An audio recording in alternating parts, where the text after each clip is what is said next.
There's something really sad about Fandaniel. The villain of Final Fantasy XIV, Endwalker, is constantly over the top, equal parts cruel and eccentric, with the self-stated goal of simply causing as much death as possible. He's theatrical, and deliberately making a fool of himself. But beneath the campy theatrics, I think there's something undeniably tragic about Fandaniel. The story of Fandaniel is the story of two men, two very different men, who are cursed to share the same soul. Hermes and Amon are antithetical to each other. They could not be more different, and each would loathe the other and all they stand for. Yet, they are the same man, reincarnated eons apart, with the same pain, the unfair nature of existence, weighing on their heart, and informing every aspect of their lives. Allow me to get extremely self-indulgent for a moment. I'm sure many of you have already heard of the Ship of Theseus. It's a well-known thought experiment in both philosophy and pop culture, which has shown up in popular works like Star Trek, WandaVision, or the game Soma, just to name a few. I'm not going to pretend I'm breaking new ground by bringing it up, but bear with me for a moment, and think about the Ship of Theseus. The Ship of Theseus is a thought experiment that poses the question, what makes an object that unique object? The following is from Plutarch, a 1st century Greek philosopher, and while it's certainly not the first iteration of this idea, it is an early and relatively clear introduction to it. In his work, Theseus, Plutarch writes, "The ship wherein Theseus and the youth of Athens returned had 30 oars, and was preserved by the Athenians down even to the time of Demetrius Phalereus. For they took away the old planks as they decayed, putting in new and stronger timber in their place, insomuch that this ship became a standing example among the philosophers for the logical question of things that grow, one side holding that the ship remained the same, and the other contending that it was not the same."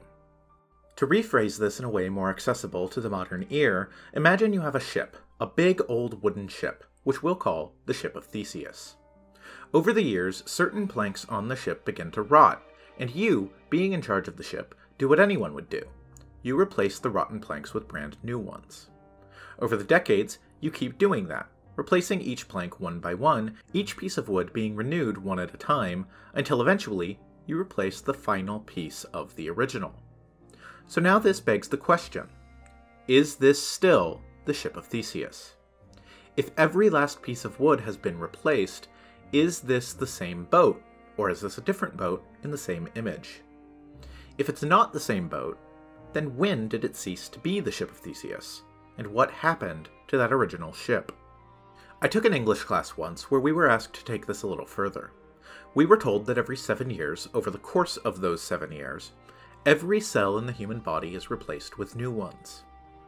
The old ones shed and purged from the body in any number of different forms. I've looked this up for this video, and from what I can find, this is only partially correct. There are some cells in your body which are carried with you through your entire life, but many are shed and regenerated. Still, this is an evocative way of visualizing this idea, so let's agree to speak in metaphor for a moment, and pretend that this is strictly true. So, much like the Ship of Theseus, if every cell in your body has been replaced by new ones, then are you still you? Every piece of your body has been replaced. If the boat is a new boat, then are you a new, different person? If so, what happened to the person you were 7 years ago?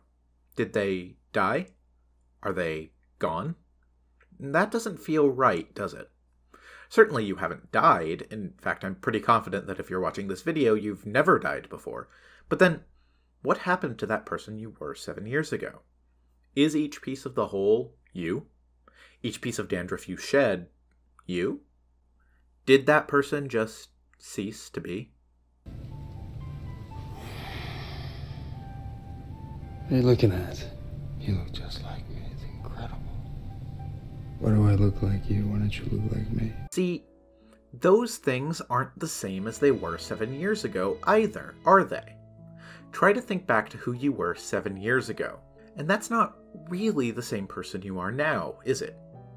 You've had new experiences, new memories, been exposed to new ideas. Even if you don't think your mind has radically changed on any big issues, I think it's impossible to argue you're completely the same person you were nearly a decade ago. If nothing else, think of all the things you've forgotten, small memories that you've just discarded over time, pieces of information you didn't need anymore. Maybe it was what you had for lunch last Tuesday, maybe it was a big, life-changing moment, but there will come a time when you access each and every memory for the last time. All those moments lost like tears in the rain. All of this is to say, identity, uniqueness of the human soul, for lack of a better term, is complicated. None of these questions have answers. They simply are. I am not the same person I was a decade ago. Neither are you. These statements are true. But what exactly they mean for the person I was a decade ago, that's something no one can give a definitive answer to. If everything about a person changes, their wants, their personality, even their memories, hasn't that person died in a way? Isn't that someone else who's set up shop in their body, walking around and living their life in their place? The story of Final Fantasy XIV Endwalker is ultimately the story of Fandaniel, two men who could not be more different, and yet share the same soul. Let's talk about Fandaniel.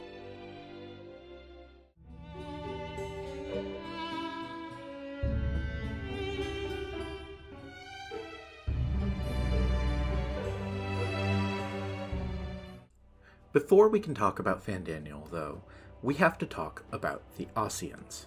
I mentioned the Ascians briefly in my last Final Fantasy video on the story of Garlemald, but to summarize, the Ascians are a cult of ancient godlike immortals, who once lived on the world of Aetheris, their civilization's capital a city named Emerald.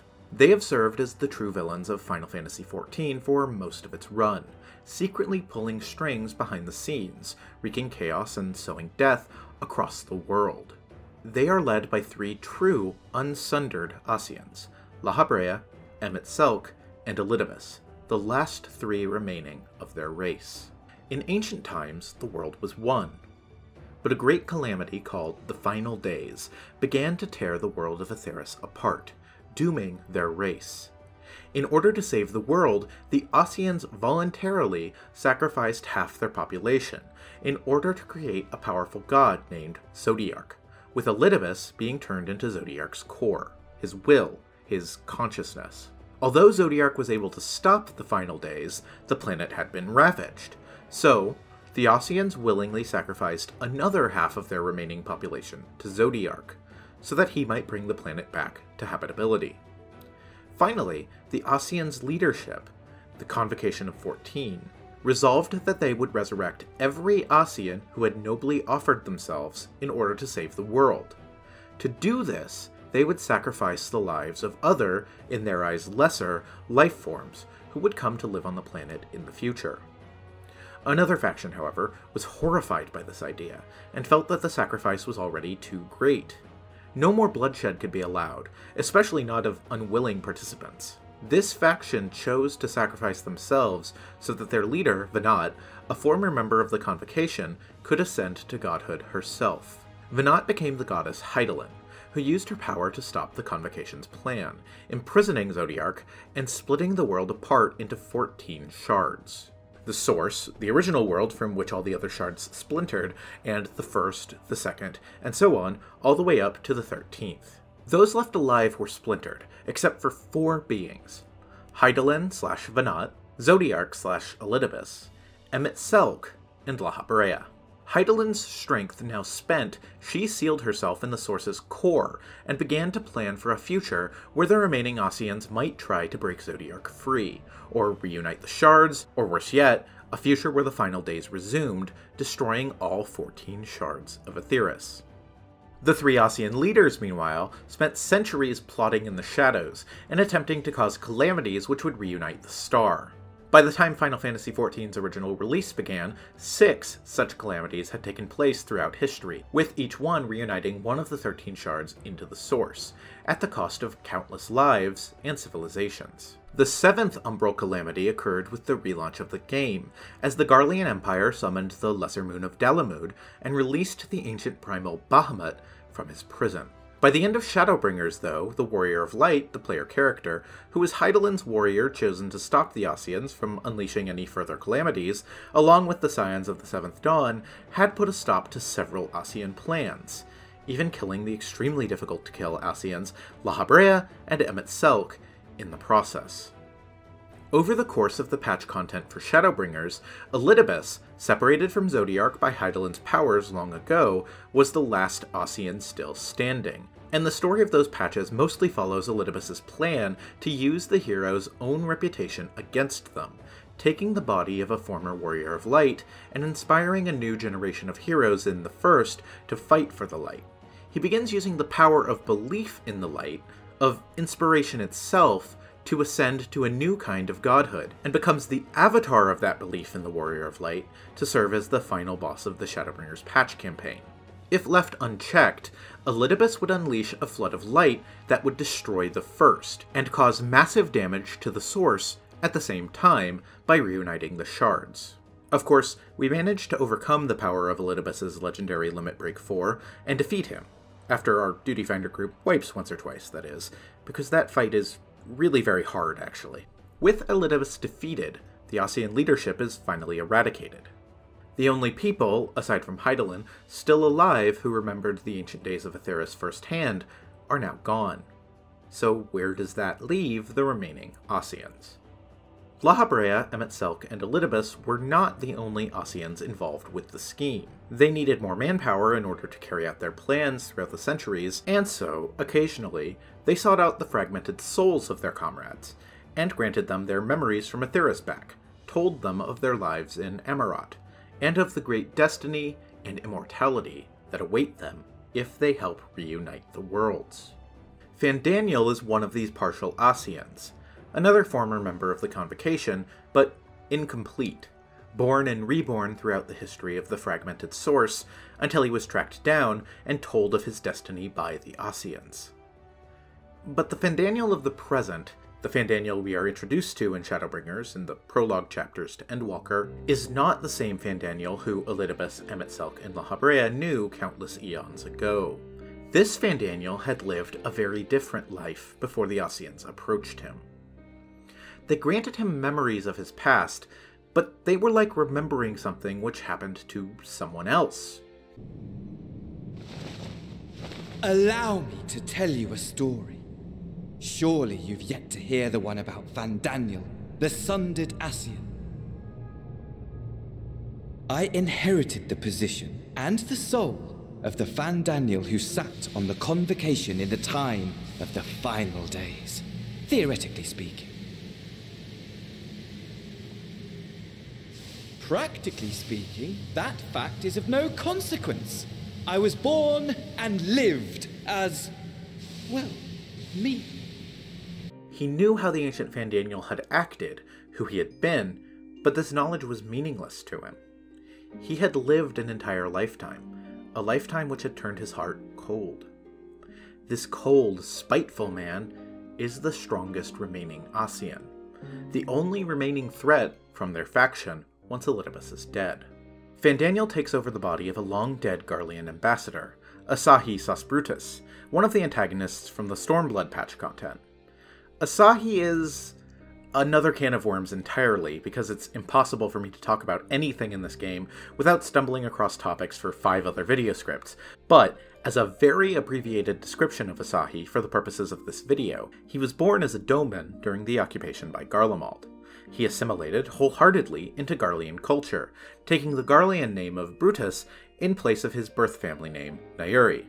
He was fully devoted and loyal to the crown prince, Zenos Iegalvus, and was deeply jealous of his sister, Yotsuyu, being given more power by Zenos. Ultimately, Asahi plotted his own sister's death, and she killed him in turn with her dying breath. We are introduced to Fandaniel in the patch content for Shadowbringers, where he has stolen the corpse of Asahi and is wearing it like a puppet. He first appeared before Zenos in a cutscene at the very end of Shadowbringers' first patch, Vows of Virtue, Deeds of Cruelty, but this was really only to tell us that a new Ascian had appeared after Zenos killed his father. Zenos can see the color of Fandaniel's soul, and immediately knows him not to be Asahi, but an Ascian. Fandaniel says that he has come to pledge his service to Xenos, telling him that he knows full well the next prey Xenos, who is always seeking a more powerful and dangerous challenge, would seek: Zodiark. We then see Fandaniel again at the end of patch 5.2, Echoes of a Fallen Star. We learn that Xenos is plagued by recurring nightmares of a world on fire. These images have haunted Xenos for his entire life. We, Fandaniel and the player, recognize these dreams for what they are: memories of another life, memories of the final days of Amaurot, the end of the Oseans. Fandaniel tells Xenos of the past, a prehistoric past that only a few in the world are privy to. At the end of patch 5.3, Reflections in Crystal, after the player has killed Elidibus, the last unsundered Osean, we see Fandaniel once again. He and Xenos have claimed the Imperial Palace now, killing everyone who stood in their way. This is where we first start to see Fandaniel's actual characterization, something very controversial at the time. While Xenos is an appropriately broody Bishonen boy, ruminating on the ancient apocalypse he's relived over and over at night for his entire life, Fandaniel is different. Ah, money, money, money, the great motivator. There is simply no better way to move men and expedite plans than with its alluring glint. Would you not agree?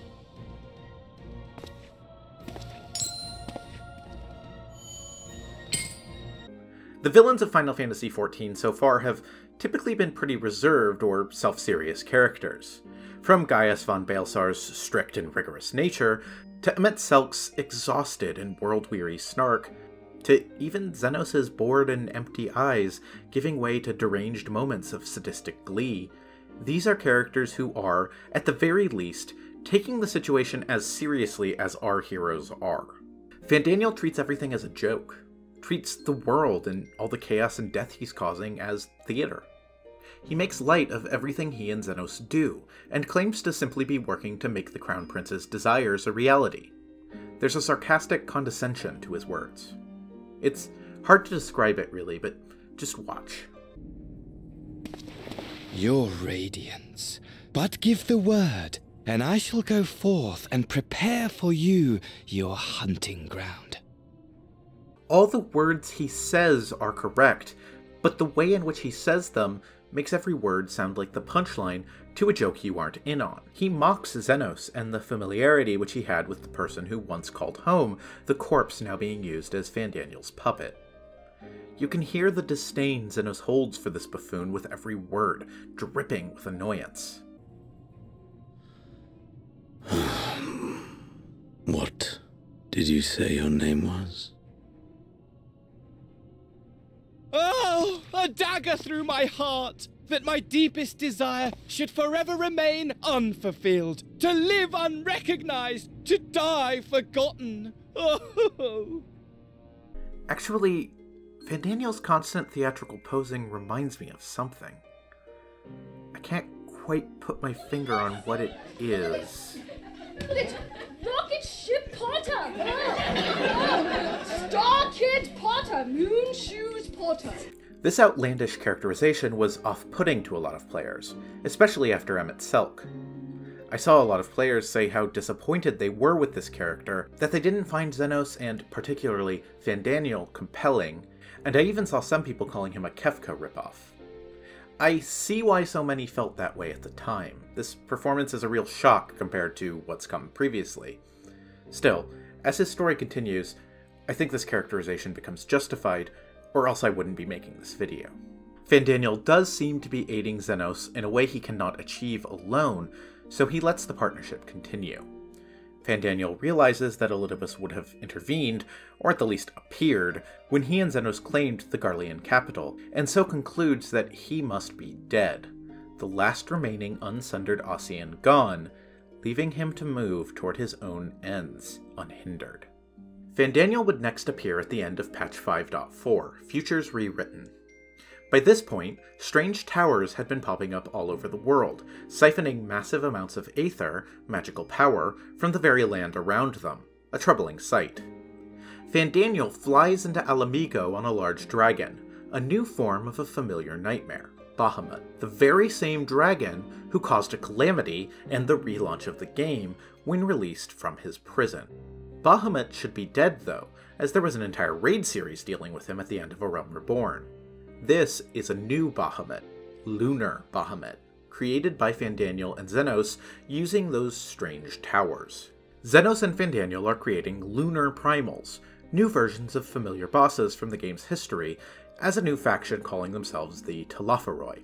Really just Xenos and Fandaniel, and the hordes of mind-controlled tempered soldiers they've used the lunar primals to control. Here, the player's first confrontation with Fandaniel is where we learn a bit more of what his motivation in all of this is. In his own words, he wants to recreate the final days. It is my intention to recreate the final days.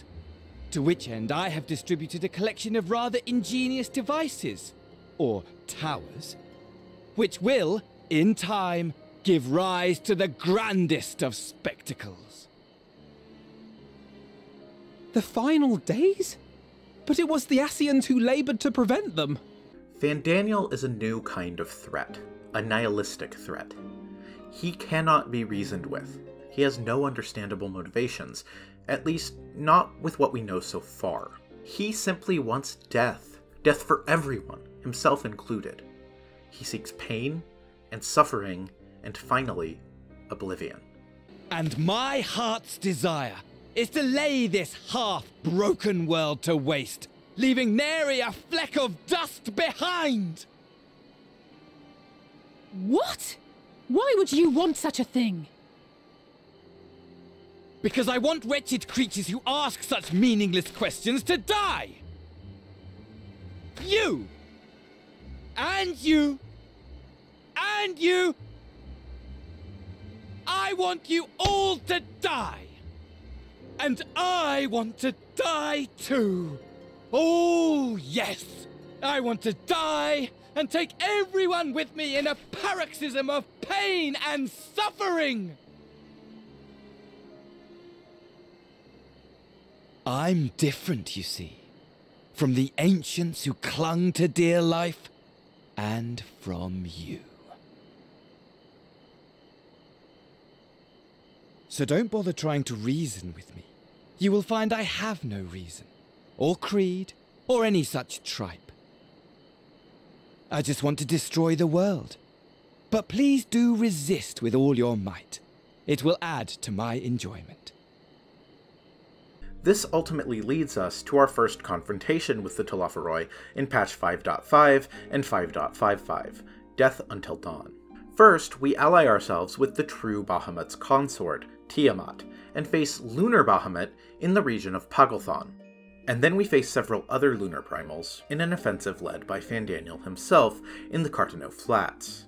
Once these primals are defeated, we speak to Fandaniel again face to face, as he smugly tells us that our victory here changes nothing. We see Fandaniel one last time in Shadowbringers as he speaks to Xenos, and tells him that their plan to siphon large quantities of Aether from Carteneau has been thwarted, which leads them to conclude that only one easy source remains: the people of Garlemald. They use Garlemald's own belief in itself, its nationalism, its pride, to gather the Aether required for their plot.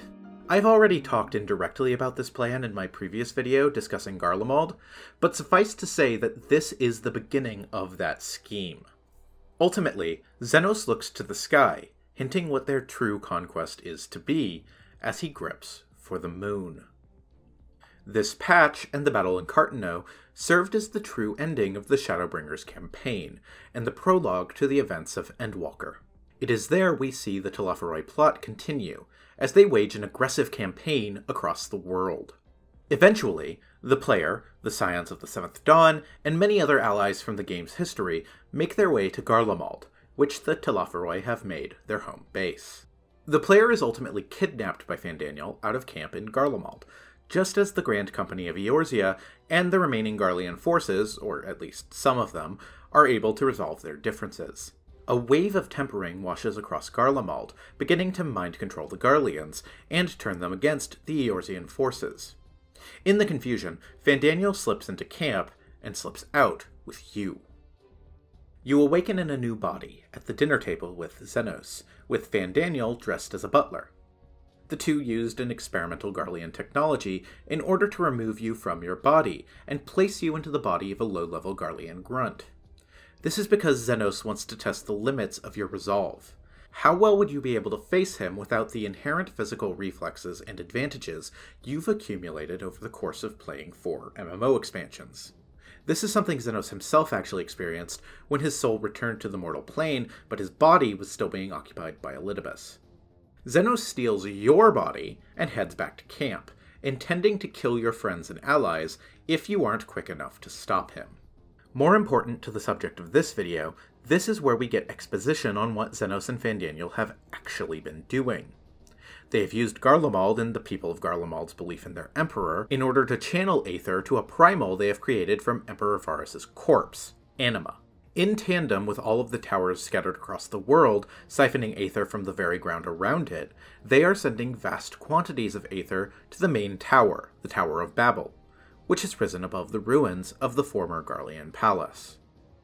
When confronting the two at the end of the Tower of Babel, you hear the voice of Hydaelyn herself speaking through your ally Krile. The shackles that bind my adversary will not be so easily broken.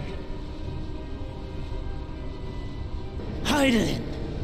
Feeble relic of a forgotten age! Hark! Victory is mine! They are going to channel all of this ether at once into Zodiark's prison on the moon, Mare Lamentorum, releasing him. Without a core, without the essence of someone controlling him now that Elidibus is dead, Zodiark is an empty shell awaiting a new pilot, a role which Xenos is eagerly looking to fill. As Zodiark, the first and most powerful of all primals, he will be able to wreak devastation on a scale previously thought unimaginable. More satisfying to him, however, he'll be able to fight you with even more power than he already possesses. The execution of their plan was ultimately premature, however, with a single seal still intact on Mare Lamentorum. Your actions against the Telophoroi had prevented them from gathering just enough Aether in time. Fandaniel and Xenos decide to break the final seal themselves, manually, taking a portal that leads them to the moon, and the player character follows them alone. Here he waits, in this cold, barren place, his cradle and his grave. Silent lamentations and prayers of hope echo soundlessly to a sundered star, adrift and alone.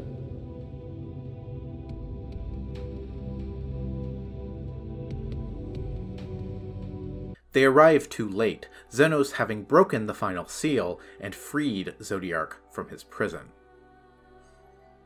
This confrontation on the moon was Xenos' true goal, to face the Warrior of Light in combat once more on a climactic stage, with the very star itself at stake. So, the player character and Xenos prepare themselves for combat, all but forgetting about the servile Fandaniel for a moment. This moment is all Fandaniel needs, and to be overlooked and forgotten as a mere peon in Xenos' game was always part of his plan. Sorry to spoil the moment, but might I ask that you postpone the slaughter until I've said my piece? I promise I will be brief.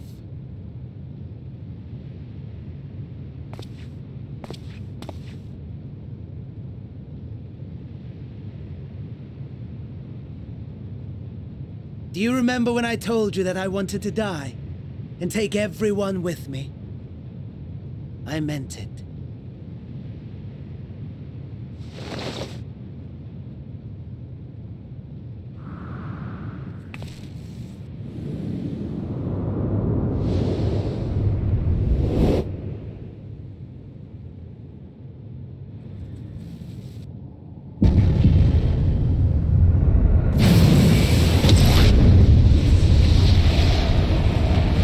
So, Fandaniel betrays Xenos, as was always his plan, and becomes the core of Zodiark himself. An omnicidal maniac seeking total oblivion for all, in control of the most ancient and powerful god in Aetheris. This is bad, So, finally, after 5 expansions of build-up, the player fights Zodiark himself in a trial called The Dark Inside. The voices of the souls sacrificed to make Zodiark speak to the player and Fandaniel inside this prison. Zodiark is a pragmatic sort of evil, but was always created to preserve life, and now Fandaniel is using its power to usher in the end of everything. So the player, along with the other fragments of their soul from the other shards of Aetheris, aka 7 other players, face Zodiark in a climactic battle, ultimately ending the ancient god and putting an end to Fandaniel's madness once and for all. The conclusion of a decade of story in the final moments of Endwalker. Just kidding. See, you're actually only level 83 with 7 more levels to go. The majority of Endwalker is still in front of you. As an ancient Osean phantom, the Watcher prepares to seal Zodiark once more, Fandaniel tells you that his plan was always to kill Zodiark, nothing else. It didn't matter if he died here or Zenos died in his place. What was important was killing Zodiark. And so, Fandaniel strikes the killing blow on himself. The Warrior of Light, the Osean Watcher, and Zenos all leave the inner bowels of Mare Lamentorum unharmed. Zodiark is dead, the Telophores' forces defeated. Even Zenos seems to realize the moment has passed, as he says he'd find no joy in fighting you this day, after watching you kill Zodiark. Everything is seemingly resolved. The day is seemingly won. Yet, the player has a sense of foreboding, knowing from the level of the quest you just completed that things cannot be over.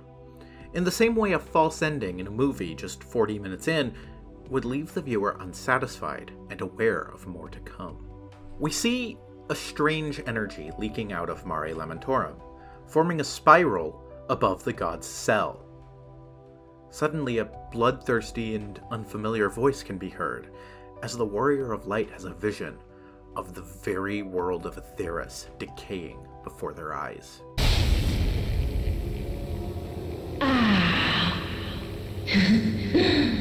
At last.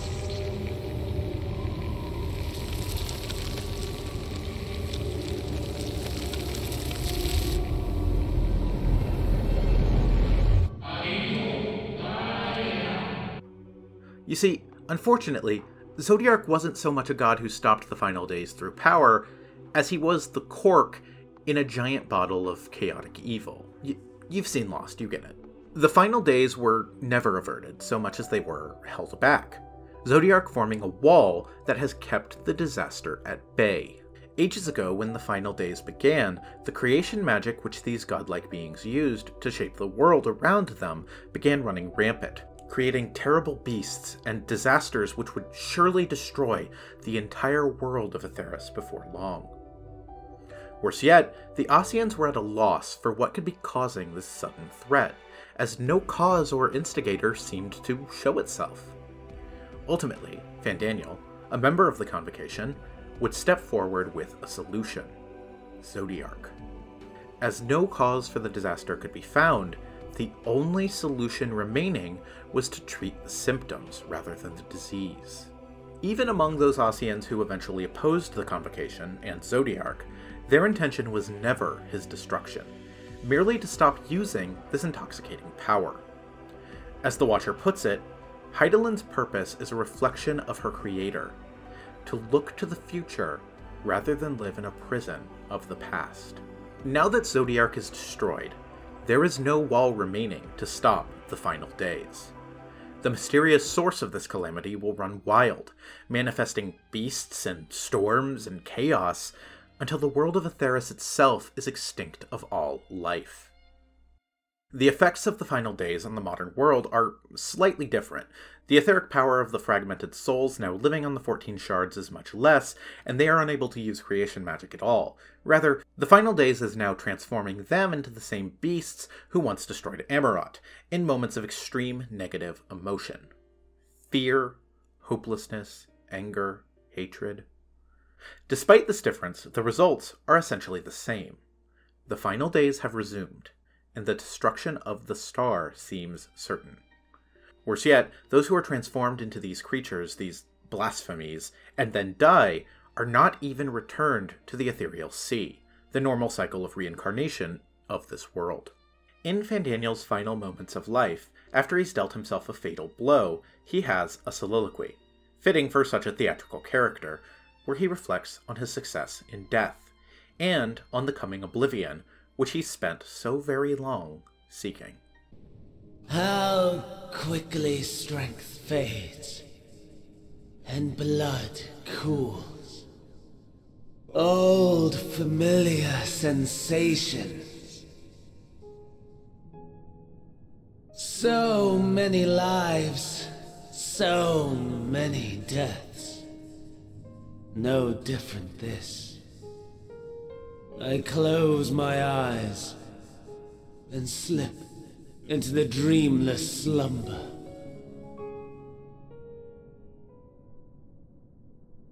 A tired song and dance. Routine. Always I wake. But not this time. Nothing left unsaid. Nothing left undone. Inherit my hell. I intone with glee. The man I was would weep for what I have become. The all-consuming contempt.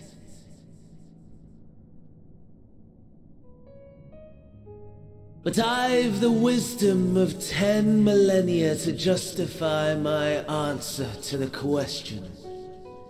No value in their existence. Not a whit. For all that I looked. None that I did see. A final chance, then, for Hydaelyn and her faithful. In Cataclysm, prove me wrong. I snare. All shall return to nothingness, as was your will, Emperor Xande. I, the star, and every living being, consigned to your oblivion.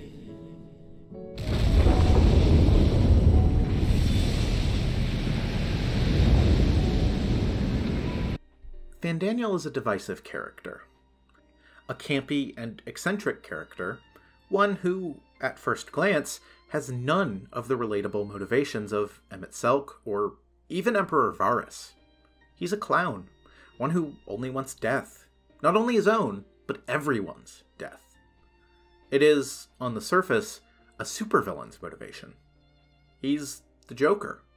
He does what he does for the evil of it, and revels in the pain he causes with laughter and glee. He's not laughing now, though. As he feels his body fail and his blood runs slower, soon he will have what he wants, and he won't be there to see it, won't be present to observe his own oblivion, which is fine by him. The glee was always theatrics. The laughter was always hiding the pain of existence. It hurts to be alive, to be conscious, to be aware of one's own existence. He's not laughing anymore. No laughter at the end. The most striking line of this scene to me is, "The man I was would weep for what I have become." The all-consuming contempt. Fandaniel, in an older life, was the one who came up with the creation of Zodiark, the one who saved the Ascians and stopped the final days. Now, Fandaniel has succeeded in his vision of returning to the final days. The reason why Fandaniel is such a shock to many players, such a seemingly hollow and one-dimensional character when we first meet him, is because Fandaniel is introduced to us at the very end of his character arc. The story of Fandaniel is one presented out of order, letting us see the ending first, see what the broken man has become, without letting us know how and why he got here. I don't think you're supposed to like Fandaniel. Not yet. I don't think you're supposed to think he's this amazing villain from the first time you see him, the way you were meant to feel about Emet-Selch or even Zenos. Because even though Fandaniel is now gone, having brought his plan to fruition, his story is only just beginning from the perspective of the player. Fandaniel makes a point of saying that the man he was would weep for what he has become. Now, we're going to get a chance to meet that man who was once Fandaniel.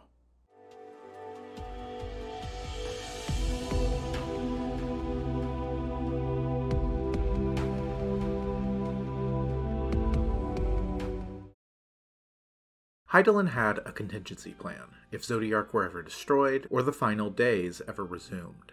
The Moon and Mare Lamentorum were never simply Zodiark's prison. They doubled as a colossal vessel, a colony ship that could pick up as many inhabitants of Etheirys as possible, and evacuate them far away, eventually to another planet. A plan mirroring the one held by the nation of Sharlayan, whose governmental body, the Forum, have been secretly gathering specimens of plants, animals, and cultural works into a cavernous underground chamber called Labyrinthos, which is home to a spaceship they have constructed in secret, should a situation like the Final Days ever come to pass. This is a good plan. Better to save some lives than none, right? Still, it's not a perfect solution.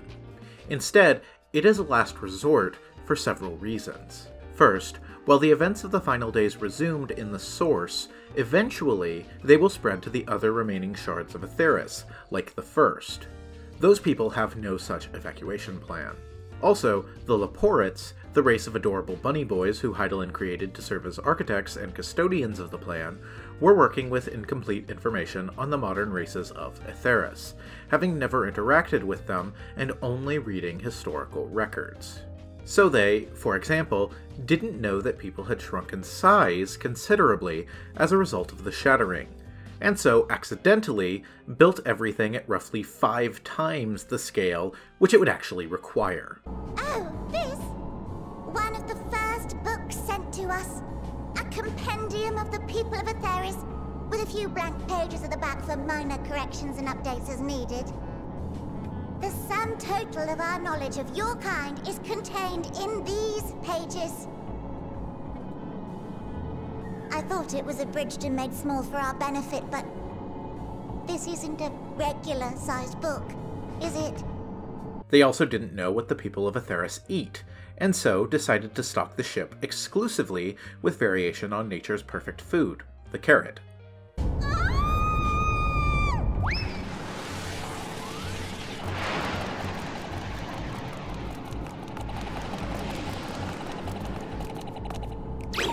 I say this with complete sincerity.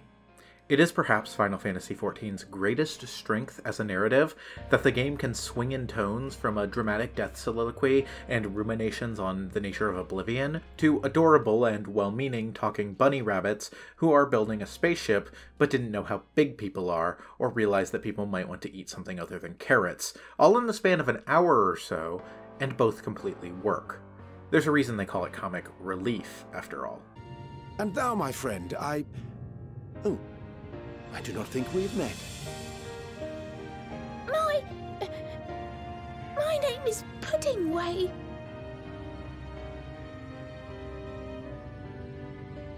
Puddingway? Yes, indeed. A name of deep and abiding significance, I'm sure. But one perhaps better communicated through delicious deeds than tasteless words. Ultimately, you are willing to help the Leporits, and go through with this plan as a last resort. But the Scions of the Seventh Dawn are not willing to give up on Etheirys, give up on saving everyone, if they can help it.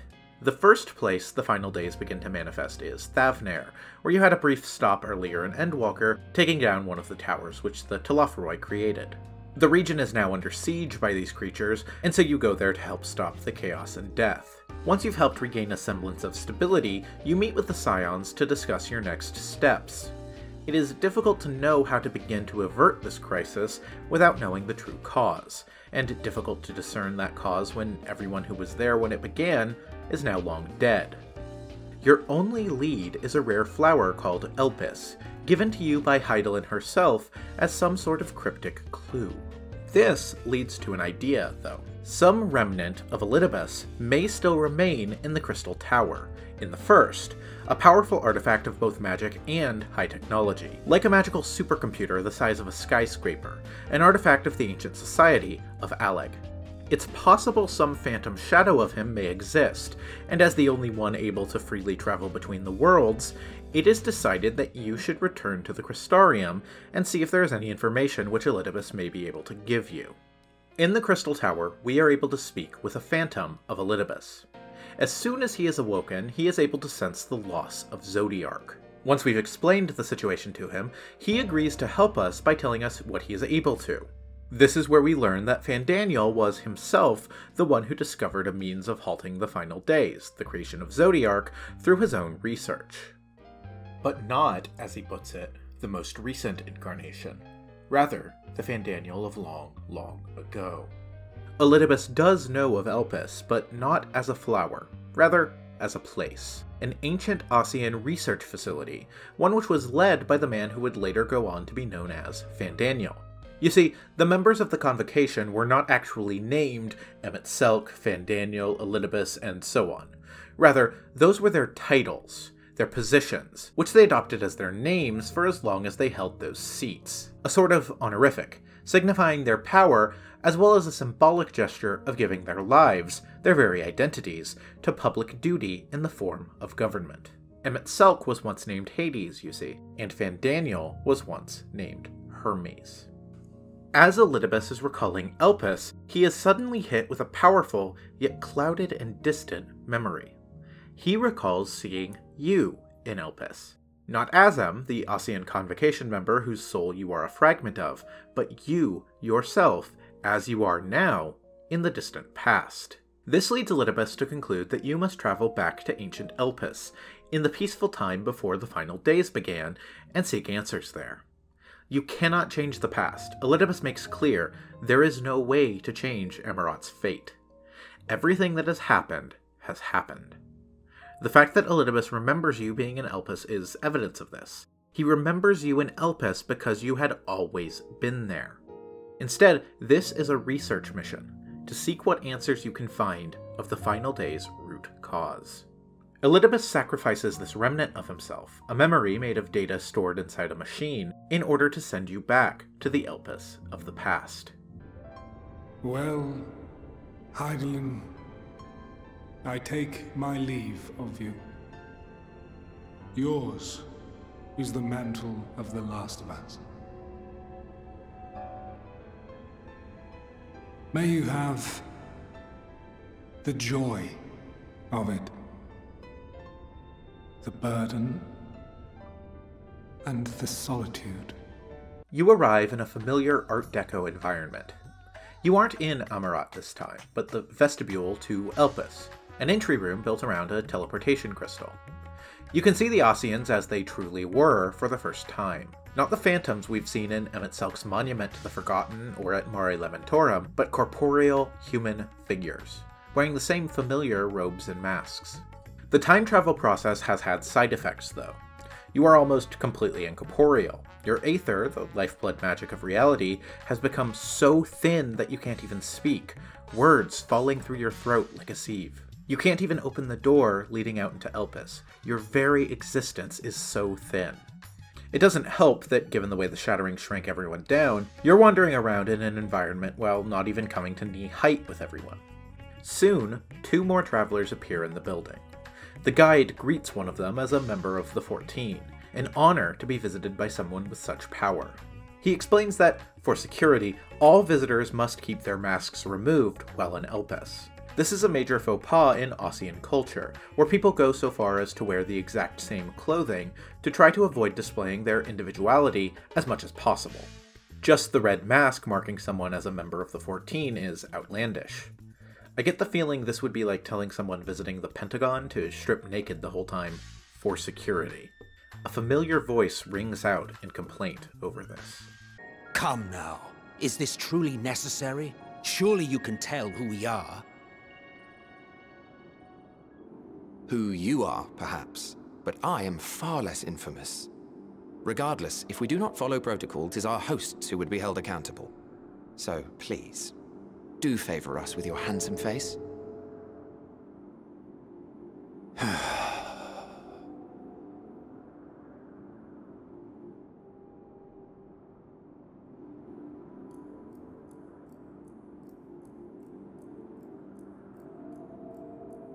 Oh! It's the boy!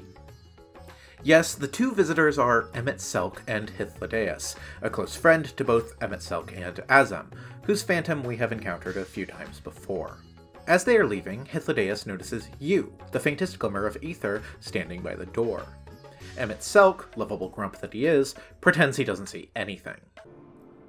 By the by, you see it too, yes?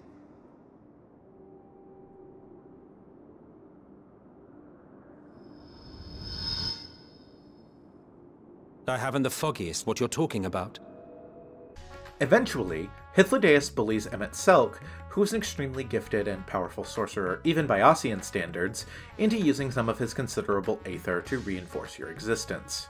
This not only makes you corporeal, but scales you up to the size of the Oseans. You still don't have as much aether as even the least gifted Osean, but you are able to interact with the world again. Hythlodaeus and Emet-Selch both have the ability to, essentially, see the color of a person's soul. This is like a fingerprint, uniquely identifying who someone is. The actual sense of sight is not relied on as much by the Oseans as we might expect. Rather, their primary sense is to see the aether permeating existence. This means that they are instantly able to recognize you as Azem, who, by the way, I'm going to be using she/her pronouns for throughout this video, because as you've noticed, my Final Fantasy XIV character is female, so these are the pronouns the game applies to Azem for me. They both know Azem well and can tell that clearly you are not her. They reason that you must be an experiment of Azem's, a familiar with a soul, perhaps created by Azem to accompany the two of them on their business in Elpis, since she could not. You refuse to tell the two what your business in Elpis is, instead telling them only that you seek a man named Hermes. It turns out this is the same reason the two of them have come, as they are on official business from the Convocation. Hythlodaeus invites you to join the two of them, recognizing you as a familiar of Azem, and therefore of no danger to the two of them. Together, the three of you enter Elpis, the most gorgeous area in all of Endwalker. Welcome, my friends, to the testing ground of creation at Heaven's Edge, Elpis. Elpis is a series of floating islands in the sky at the far corner of the world, where Hermes and many other Osean scholars use creation magics to develop new life. So, much to Emet-Selch's chagrin, you accompany the two of them into Elpis, seeking Hermes, but not before Hythlodaeus makes you a new outfit to help you fit in. You are able to find Hermes very quickly at the first stop in Elpis, Anagnoresis. Interestingly, this is a Greek word for recognition. While researching this video, I found a definition for it that says it involves revelation of the true identity of persons previously unknown. This is fitting, as the Hermes we see now could not be more different from the Fandaniel we'd already encountered. Where that Fandaniel was loud, theatrical, and hateful, the Hermes we see now is soft-spoken and kind-hearted. One of the first things we do, having met him, is track down an axolotl that has escaped the safety of its habitat. He climbs a tree to rescue the creature. We also meet a new character, Medeon. Medeon is one of Hermes' creations, who takes the form of a harpy in traditional mythology terms. Medeon is self-aware and incredibly naive and sweet.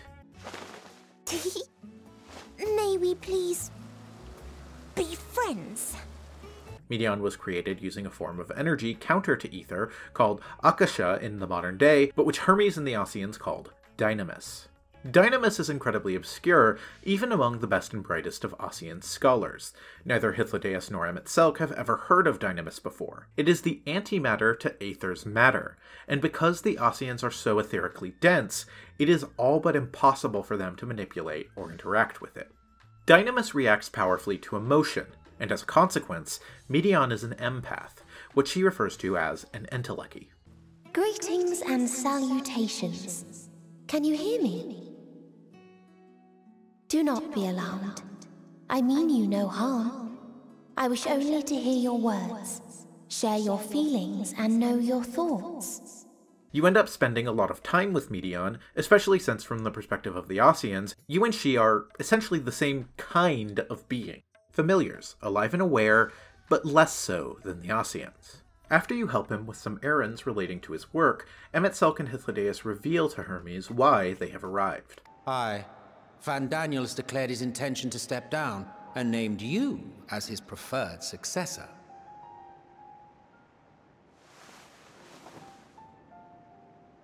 In recognition of your knowledge and your works, the Convocation is giving the recommendation due consideration. As one who does not know you personally, I am to use my impartial eye to take your measure. And above all else, to ascertain your disposition towards the invitation.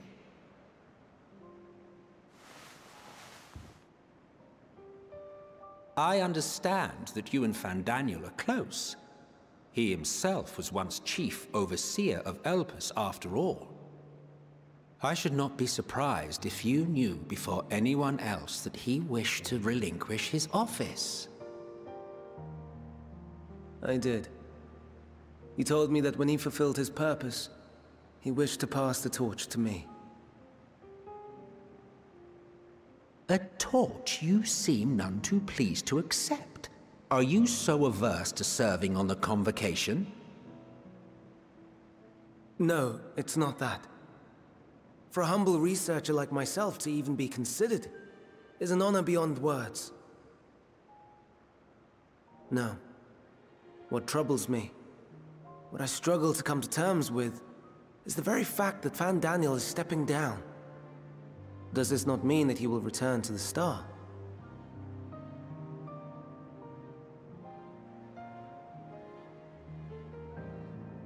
Of his own volition, yes, like so many others have before him. Return to the Star? Does that mean die? The Oseans are immortal, eternal. But eternity is very long and very tiring.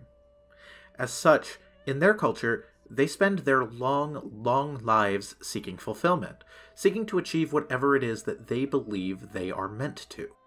Once they are satisfied with their accomplishments in life, they choose, willingly, to return to the Star, dying and having their souls return to the ethereal sea, where they will continue the cycle of reincarnation. To return to the Star whence we came is a privilege afforded to we who have so loved and nurtured it. A choice embraced by those who have lived their lives to the fullest, in service to our world. And when they depart upon this journey, it is beautiful, always.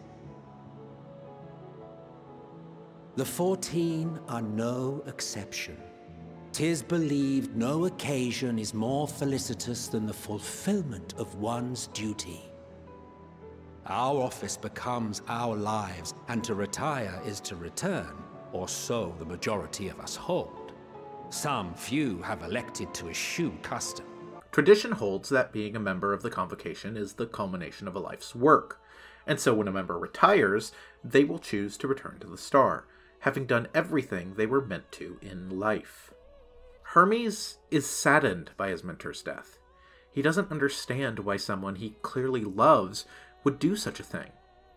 A perspective which is seen as foreign to both Hythlodaeus and especially Emet-Selch.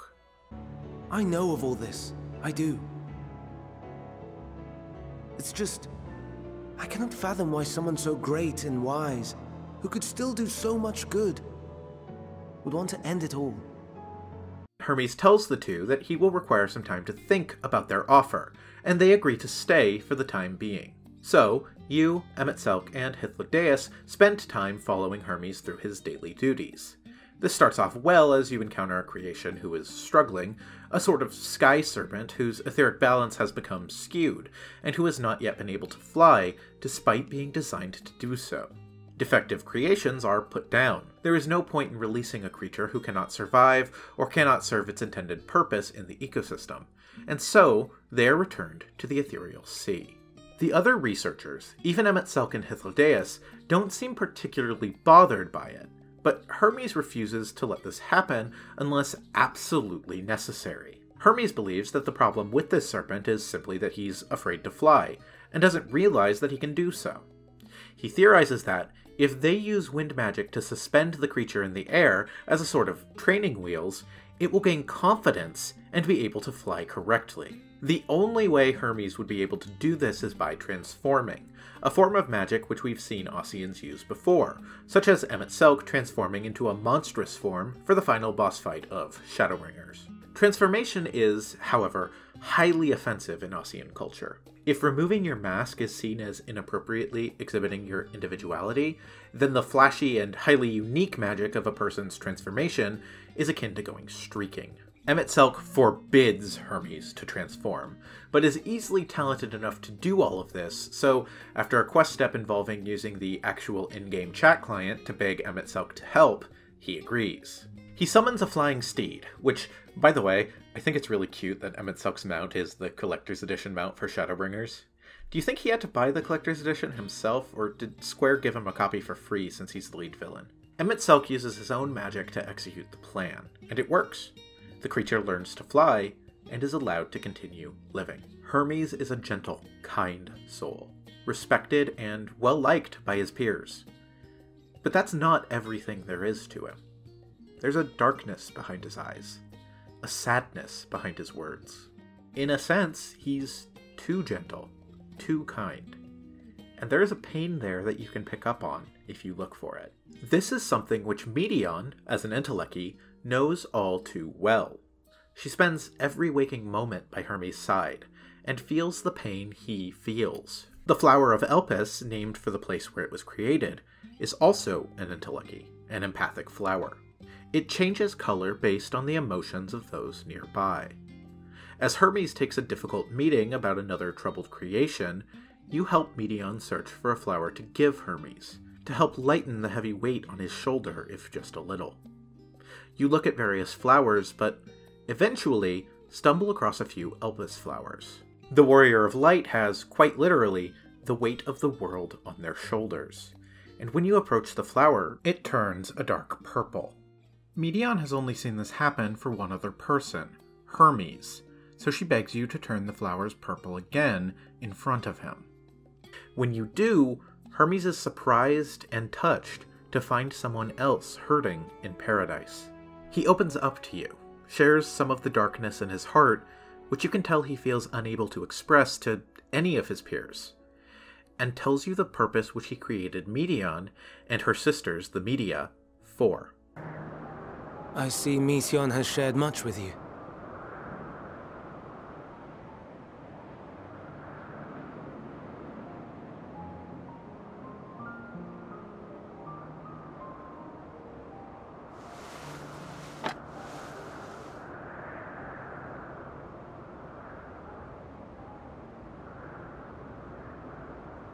May we talk a moment? I do not think it wrong that we live for the star, that we strive to make it a better place.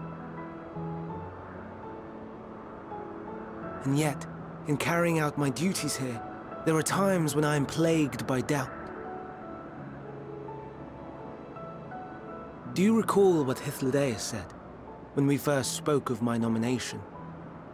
Death is the privilege of those who have fulfilled their purpose, a choice they embrace of their own free will, and when they depart, it is always beautiful. Perhaps it is, but only for man. Creations that he deems useless are discarded with nary a second thought. Some scarcely born into the world, afforded a handful of breaths before life and potential are abruptly extinguished. We make an effort to spare them the pain, but they sense what awaits. Rage and anguish and cower and fear, and it is not beautiful. Yet no one cares. No one. So fixated are we upon the duty that we do not pause to question the method.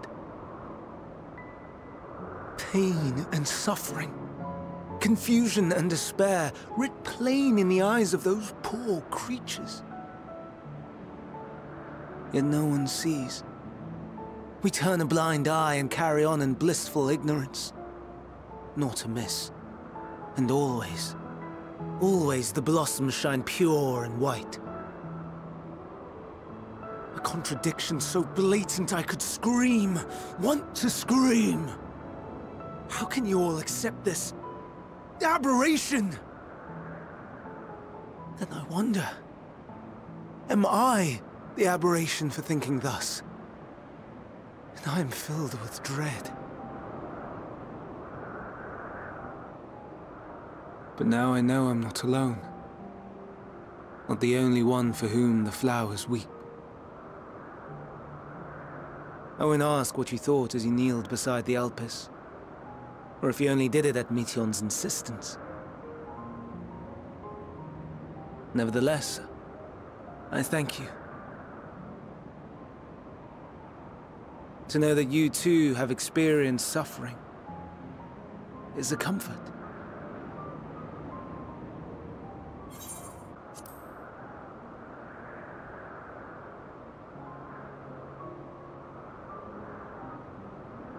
Indeed.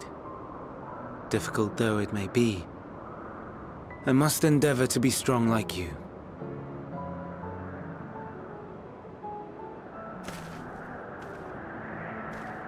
The stars in the heavens. Know you what they are? Though it is too far to tell, each glittering light could be a world not unlike Aetheris. A world filled with life. So many stars, so many lives. For us, there may be no higher purpose than to live for our world. But what of the other living beings out there? What is it that gives their lives meaning? That drives them day after day after day? To pose that question to our undiscovered cousins, I created beings of Dynamis, who can traverse the vast emptiness between the stars. Meteion and her sisters.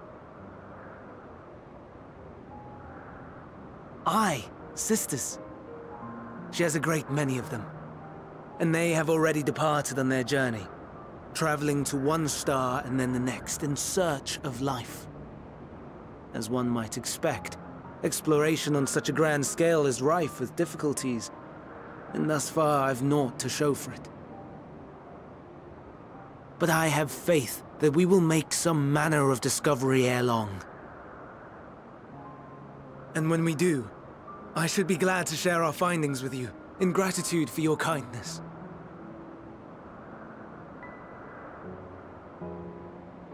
It's getting rather late. We had best find our beds.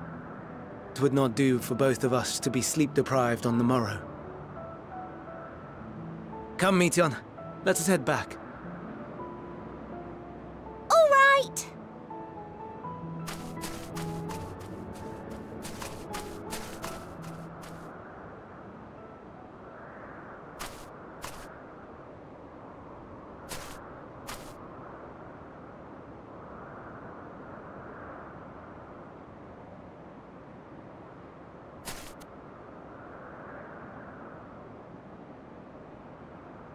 There is another creation, the Lycaos, who are too far gone.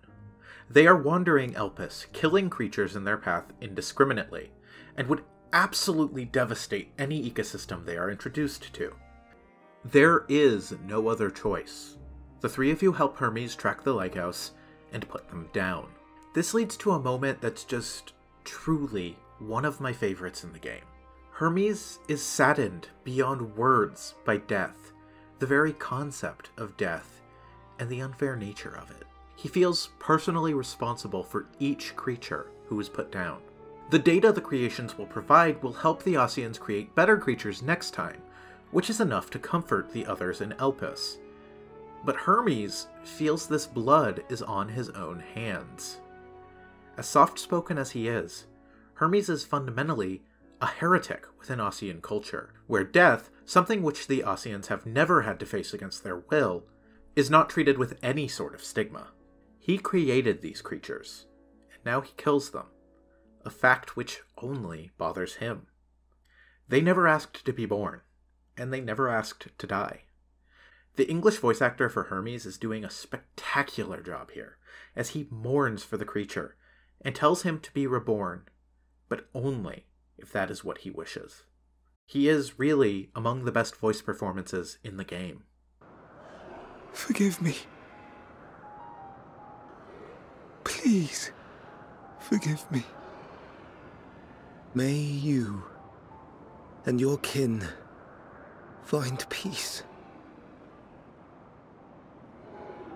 Wherever your souls may drift in the underworld, may you find tranquil seas.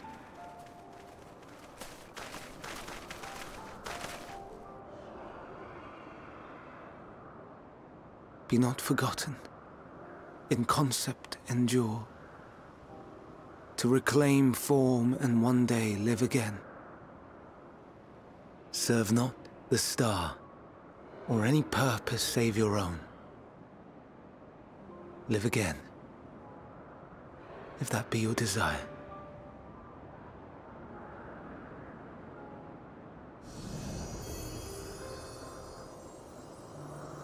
Hate, if that be your want. We are worthy, but leave your suffering behind. Lay down your burdens, be born anew. Fly high, fly free.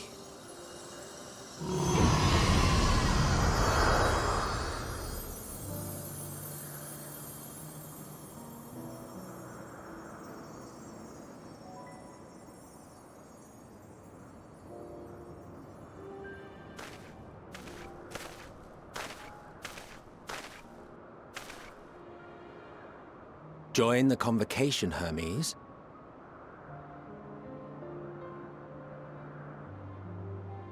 You do not belong here. Leave to replace another. To be replaced. It changes nothing. Tell me, do you think it right that we sacrifice all these lives for the sake of the star? And when the star has reached perfection, what then? If all who are satisfied choose to die, shall we all die in satisfaction?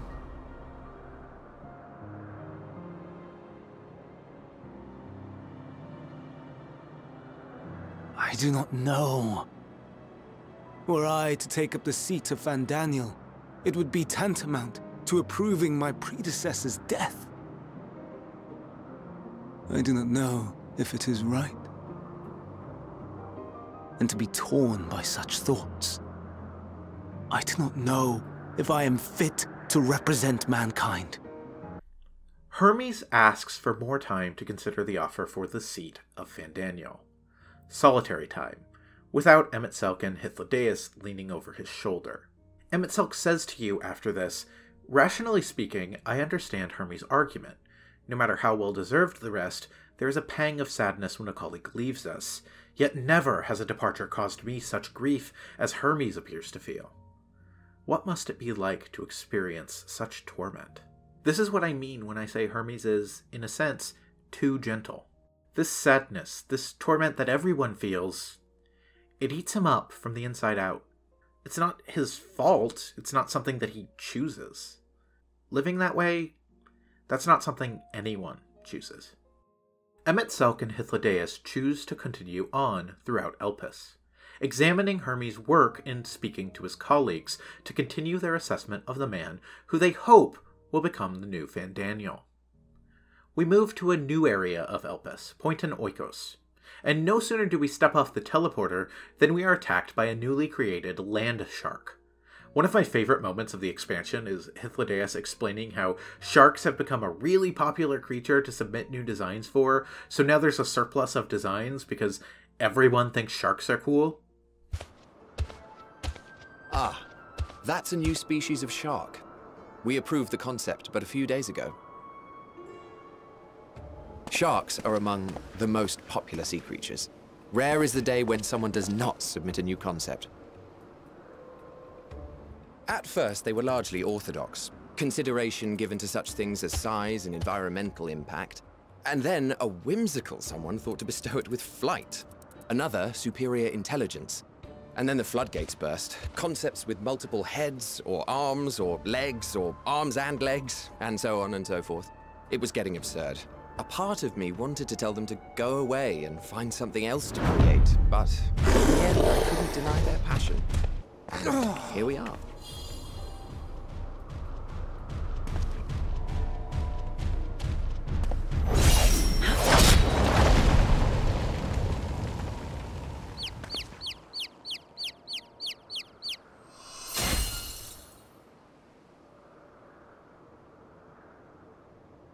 That was too close.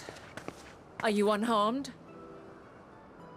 We are saved by a new character, but one who the Warrior of Light and the player both recognize. A woman dives in to save you from the attack. This woman is the goddess Hydaelyn, or at least the Ossian who will one day become her. In this time, she is named Venat, another friend of both Hythlodaeus and Emet-Selch. She was the former Azem, the one who held the seat before the woman who would one day be sundered into 14 shards, one of whom becomes the player character. Of note is that she's the only Ossian we see expressing her individuality by wearing unique clothes. Even Hermes, despite his feeling of otherness from those around him, wears the typical Ossian uniform. Despite no longer being a member of the 14, she chose to continue on in her life, the exception to the rule. Though she felt she had accomplished everything she wanted to in the seat of Azem, she felt like there was always more to be done, always a new adventure to be had. Venat sticks out like a sore thumb in Ossian culture, and yet, from the moment they speak, you can feel the affection which the three friends have for each other. Easier said than done, thanks to your unruly successor. How is she, if I may ask? Incorrigible as ever. Rushed headlong into a volcano on the brink of eruption just the other day. I should be glad to share the tale in its entirety later, if you're so inclined. Oh, you know I am. Now then, you are?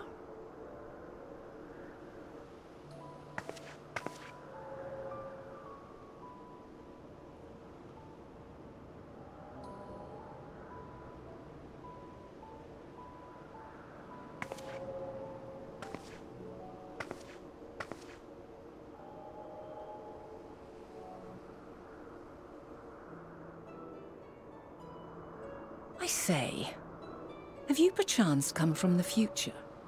As soon as Venat notices you, though, the jig is up.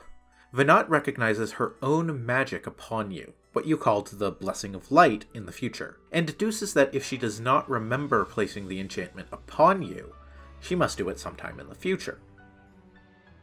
I like how the Blessing of Light, the powerful and character-defining enchantment upon your character that makes you special and that you're able to resist tempering, is treated very casually by Venat here. A traveler's ward, of course. It prevents the corruption of one's ether.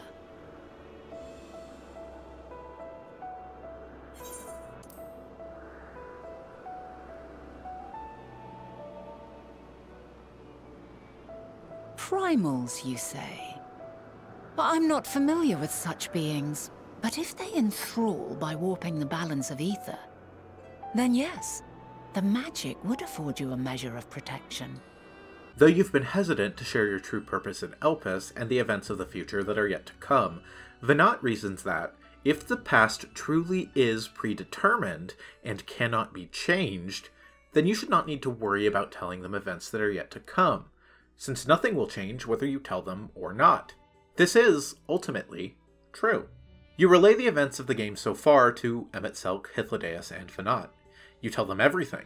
The final days, the creation of Zodiark, Venat's transformation into Hydaelyn and the Shattering, the Ossian's attempts to reunite the Shards, Emet-Selch's recreated Amaurot at the bottom of the sea, Fandaniel's death bringing the final days back, and how you traveled back to the distant past of Elpis. Hythlodaeus and Venat try to puzzle out what your purpose here is, why Hydaelyn would send you back in time to Elpis, what it is that you must discover here.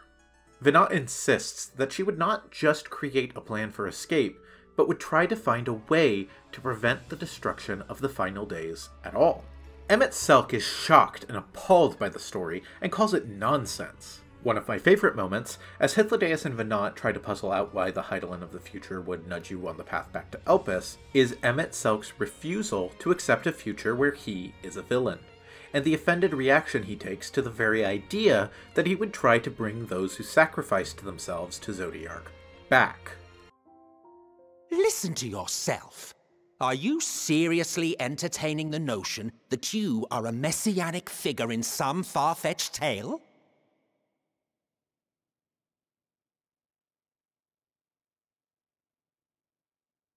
Well, I will not. I refuse to accept that our world could be undone by some unforeseen calamity. I also take offense to my portrayal as a megalomaniacal madman. To sacrifice oneself for the star is a noble act, and I would hold those who gave themselves to this Zodiark in the highest esteem. Yet, you claim I recreated Amarot and populated it with phantoms of our people? A bizarre indulgence that would be insulting to their memory. Worse still, I even invited you there. Literally invited my own downfall. Why would I do something so idiotic and inexplicable?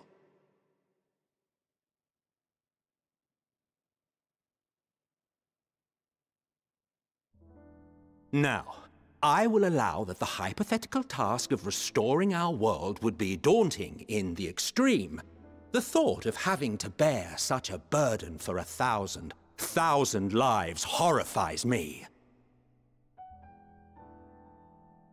But I would never forsake my duty. I would never forsake my brethren.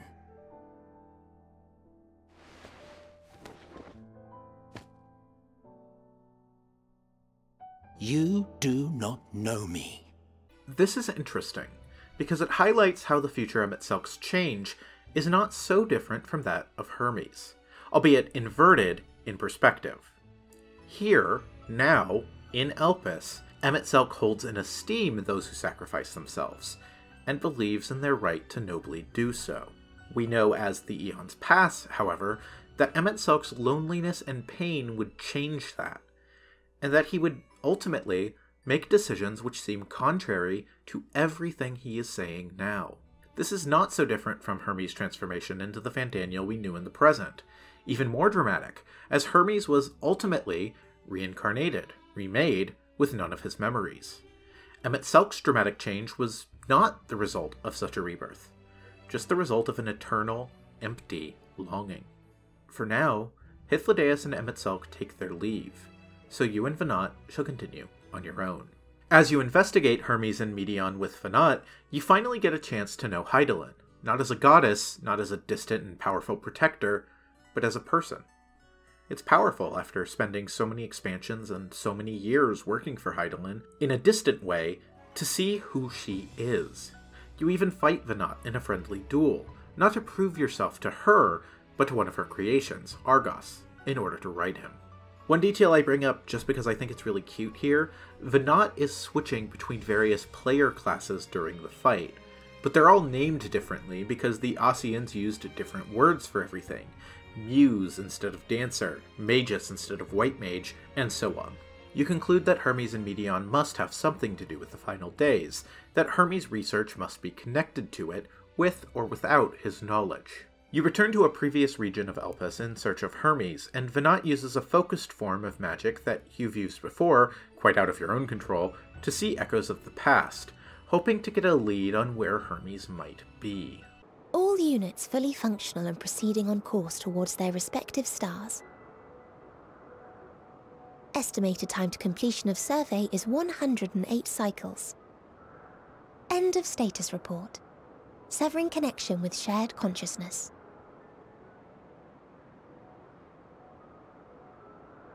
Did you hear that, Hermes. All is well.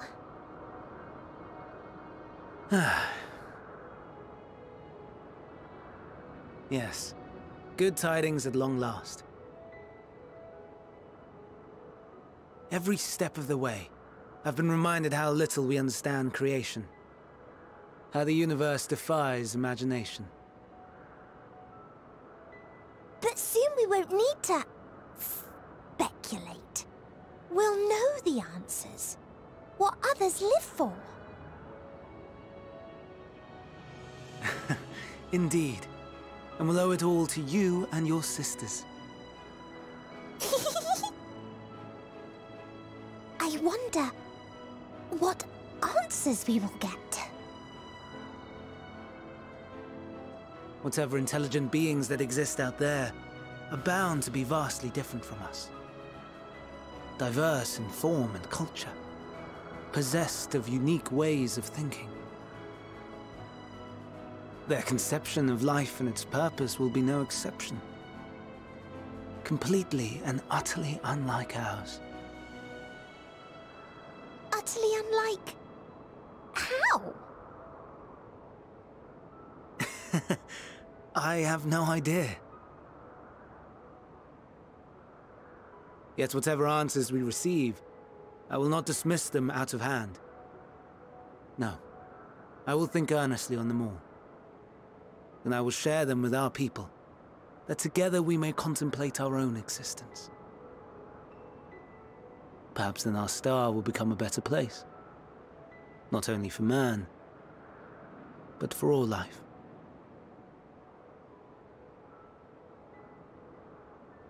Meteion, though I gave you wings to soar the heavens, I did not teach you how to walk the earth. So loath was I to bind another living being. In the course of your long journey, you will learn from those you meet, learn to walk and run and so much more. And when you return, older and wiser, we will have a celebration to mark your homecoming and coming of age both. Will there be apples? Covered in syrup? And how are you supposed to eat them? Rather than food, perhaps...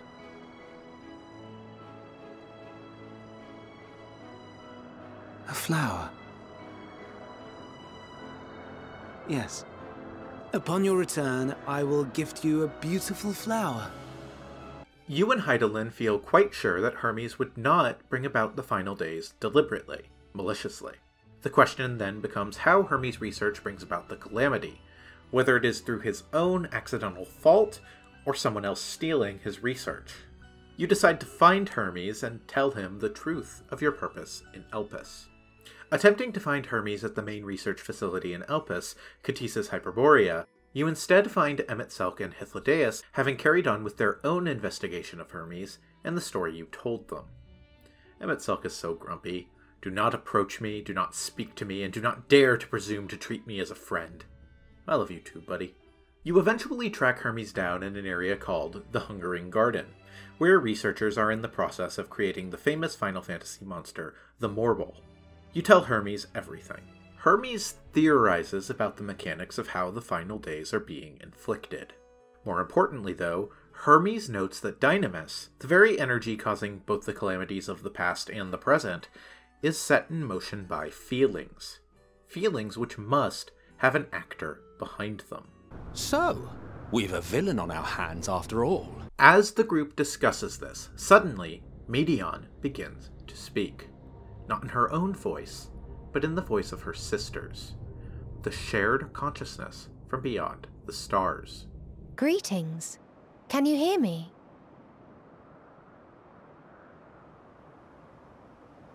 Do not be alarmed. I mean you no harm. I wish only to hear your words, share your feelings, know your thoughts. May we please be friends? Meteion. What is it? executing scheduled tasks, suspending individual self and connecting to shared consciousness. Connection established. Commencing status report.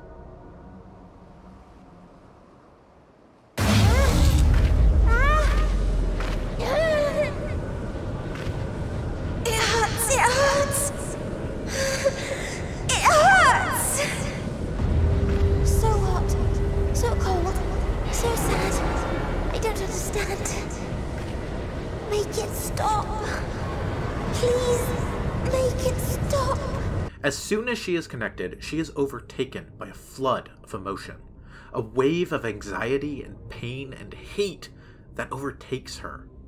It's too much!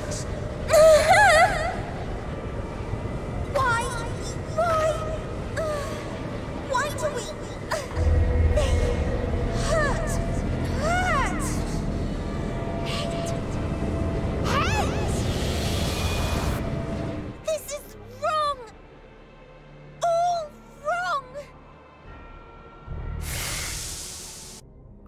Medion vanishes, having chosen to run and hide rather than share what she has seen with Hermes. You hear her voice in your mind, begging you to let her run. Instead, you follow Medion, chasing her throughout the garden, listening for her frightened, pained thoughts. Her sisters continue to attempt to share their status report with Medion, but she refuses, running, trying to protect Hermes, to protect everyone from their words. Every time you find her, the report begins again, and she begs you, pleads with you not to listen. Don't make me say it. It will break his poor, fragile heart.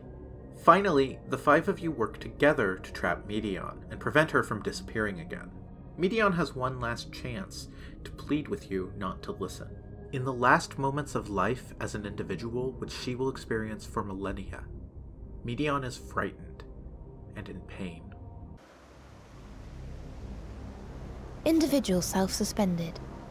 Connection with shared consciousness stable. Our survey is complete. We shall now report our findings.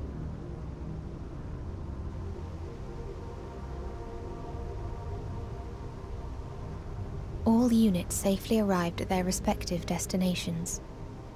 Seeking answers to Hermes' question, we attempted to make contact with the intelligent denizens of each star. Results are as follows, in order of numerical code. Enna. Traces of civilization found. Structures believed to have served as domiciles. No extant life forms detected. Dio. Ruined remnants of buildings scattered across star, surface of which is encased in ice. Presence of life could not be verified. Tria. Evidence of large population centers, akin to cities recovered. No extant life forms found, only their lingering essence. Tessera. Edifices surmised to be abandoned residences found. No extant life forms detected. Deadly plague or extreme environmental degradation likely to have led to mass extinction. They are all dead. Octo. Star found in state of violent conflict. Contact successfully made with inhabitants, but deployment of weapons of mass destruction resulted in total annihilation of local population shortly thereafter. Inea. Star is a barren desert. No identifiable flora found. Bones of living beings resembling men discovered beneath sands, but determination regarding their intelligence inconclusive.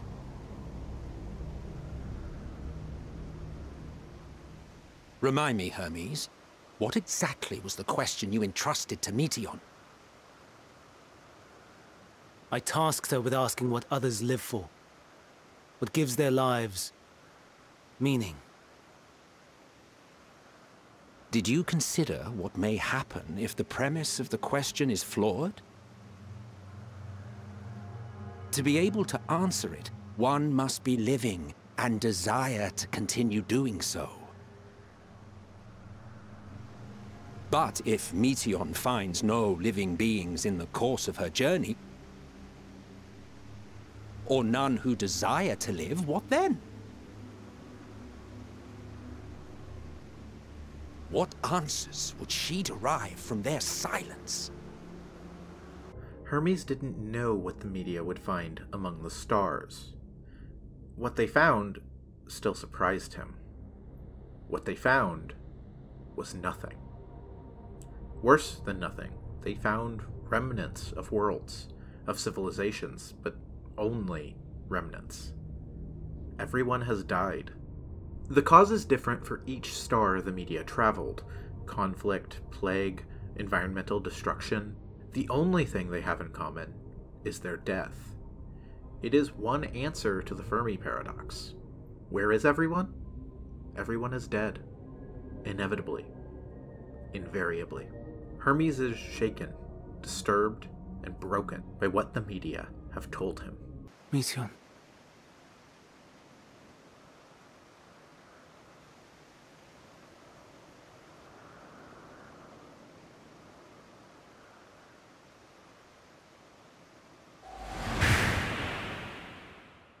It isn't right, is it?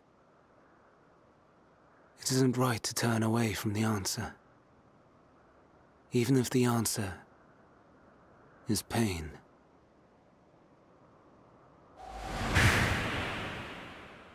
Even if we aberrations must scream ourselves hoarse to be heard.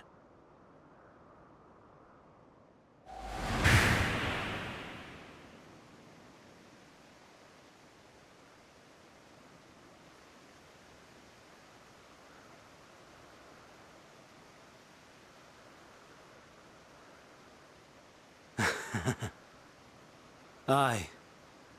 Whatever answers we find, I will not dismiss them out of hand. These words I said to you, and I will hold myself to them.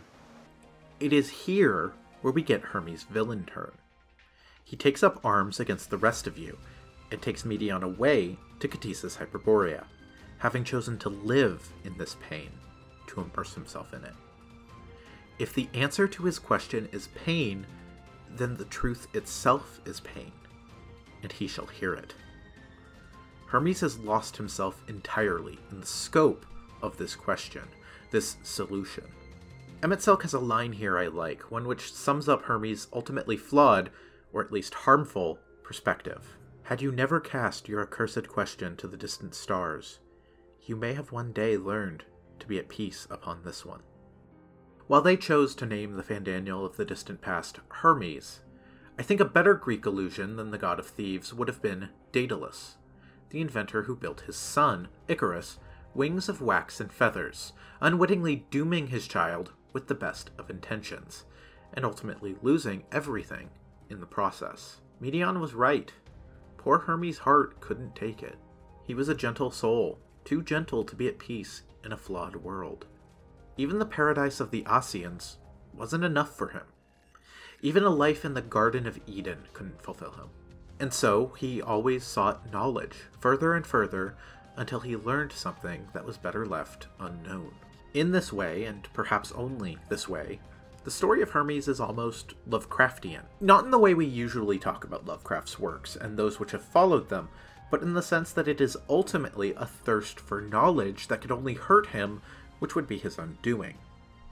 Hermes' wish for a better world, a hunger that led him to look outside of a comfortable and fulfilling life in paradise, ultimately led him to a terrible truth. A truth that broke his mind, broke his heart, and broke his soul. You journey into Ktisis Hyperborea with Emet-Selch, Fandaniel, and Venat. I suppose you could use the group finder here and do this dungeon with 3 other people instead if you want. For most dungeons, it's been 50-50 whether I do them the first time with the trust system, taking an NPC party in, or with a group of other players. Doing it with other players is almost always significantly faster and easier, since in the trust system, if you screw up, then you're truly done for. Much less forgiving than a group where up to 4 people can screw up, and the other 3 can help them recover. Still, for this dungeon, And in truth, the rest of the dungeons in the Endwalker main scenario quest, I couldn't imagine going in there with anyone other than my NPC crew. Plus, I mean, you're gonna give me the option to play in a party with Emet-Selch? What do you think I'm gonna do? Not do it? Let's get this over with. Ktisa's Hyperborea is essentially a beta testing facility for wildlife. This is where Hermes and his team put proposed creatures through testing for suitable environments, ecological impact, and so on. Hermes set off an alarm which evacuated the facility and let the creatures run amok. This is a wonderful idea for a dungeon, and the design is so striking. You pass through desert, volcano, frozen tundra, then through the surprisingly mundane concept review office, and then finally the Celestial Sphere, the testing facility for birds and other creatures of the sky. It is both zoo and QA department, a wildly imaginative idea I've never seen before. At the peak of the facility, you fight Hermes himself. Upon your victory, Emet-Selch says that they shall take Meteion into their custody, and that Hermes shall be joining her. Meteion, I am so sorry. Would that I could have listened to your report in full. Reflected upon its meaning and conveyed it to others, that they might reconsider their chosen course. But I have failed, and that wish will never be realized. However, ere our fates become the province of others, I bid you tell me just one thing. Was there happiness in those distant stars? Was there a reason for living?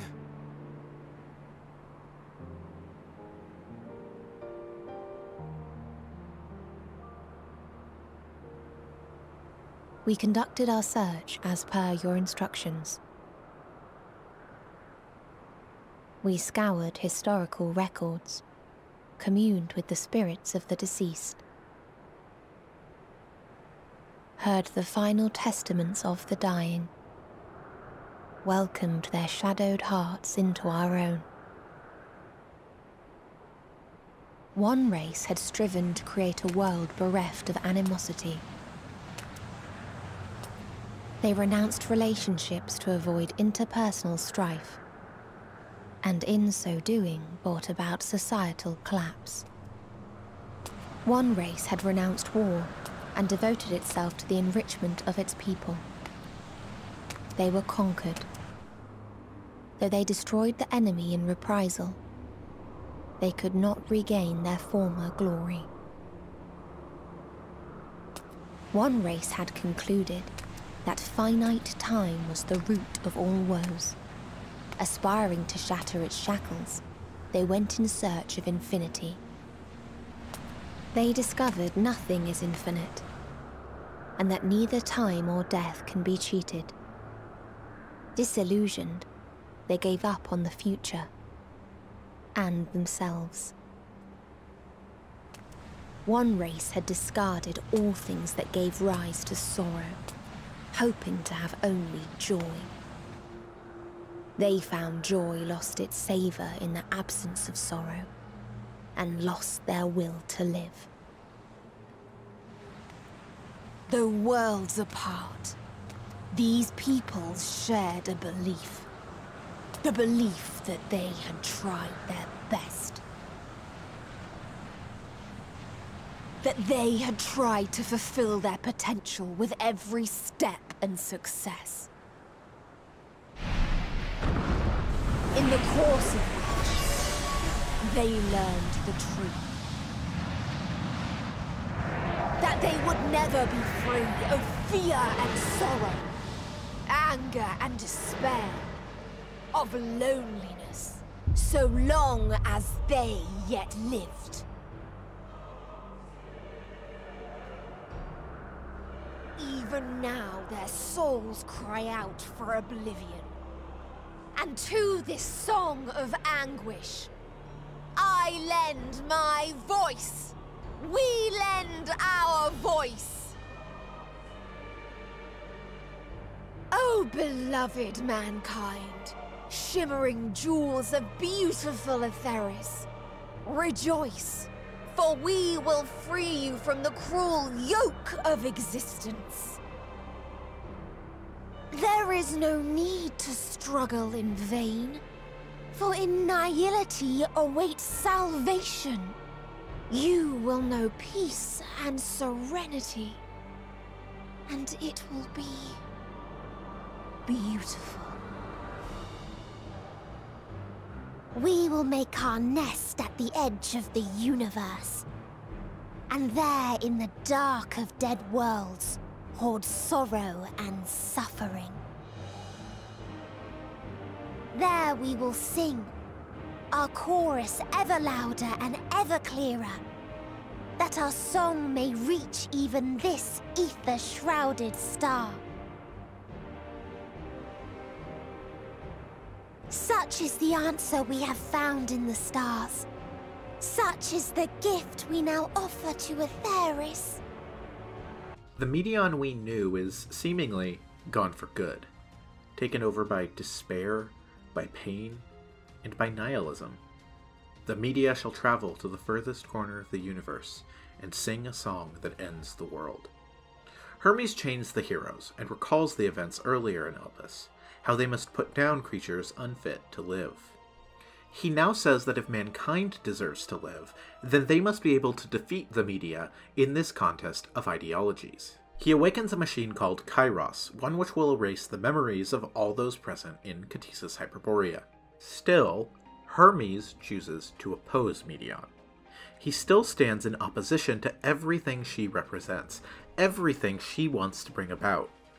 He will stand against her in the coming days. He chooses to believe that, even knowing what she has seen, the inevitability which she has observed, there is meaning in life, and no meaning in death.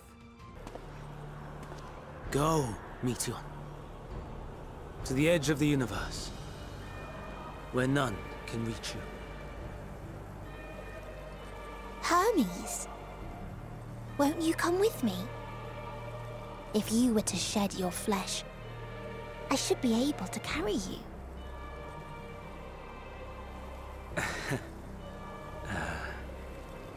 I will remain. As a man, I will oppose the oblivion you bring. Silly fool. Had you said yes, I would have granted you the gentlest end.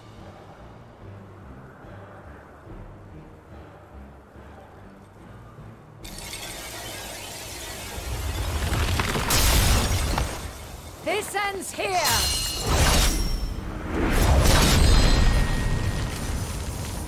Fly, Meteion!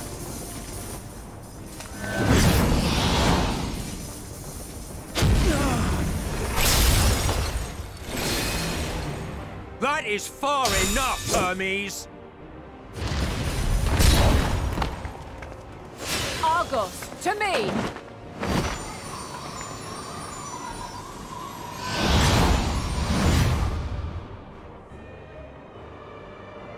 First process complete. 2 remaining to execution of memory reconfiguration. As if we needed more pressure.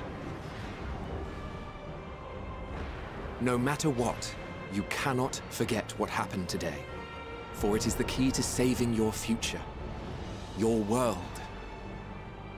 This fight is our fight. What comes after, our problem to contend with. Not yours. No. Your own struggle awaits. And no one else can take your place. You must flee this place with your memories intact. And I will see that you do. Now then, where is it? There you are, my little confluence.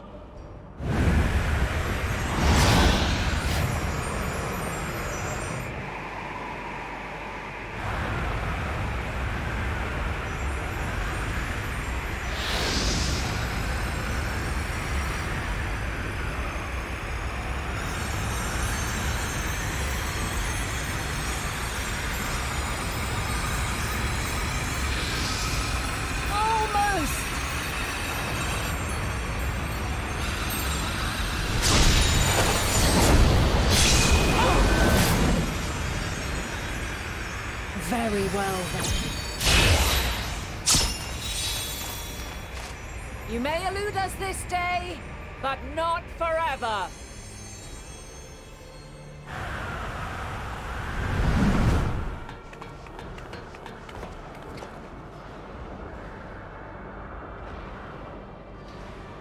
Meteon's gotten away. Second process complete. One remaining to execution. No time for brooding. Listen well. Beyond lies a spatial confluence that connects the interior sections of this building. I will destroy the confluence and force open a way outside. When I do, you must jump through.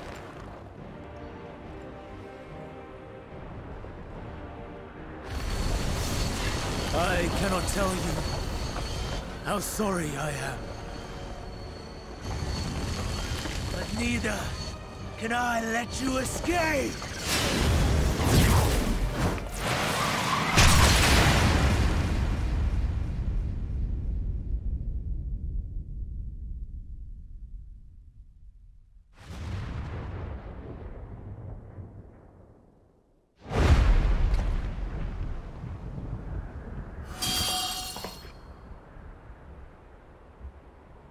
Too brave by half.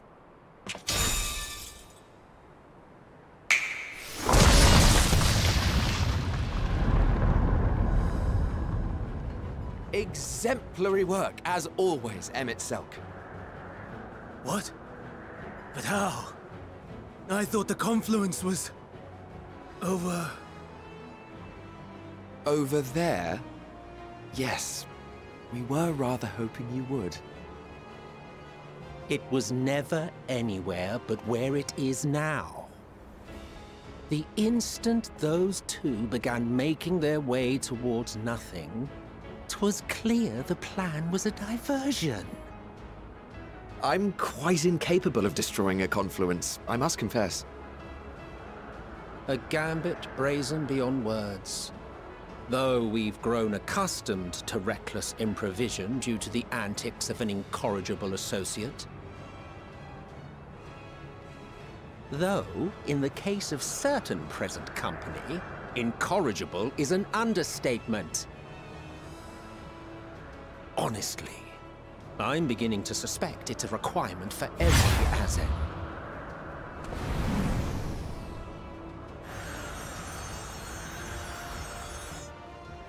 There's no time! Quickly! Even now, I do not believe your tale. I would not suffer us to walk such a wretched path. Still, if it must be said, do not squander it. The legacy I leave you.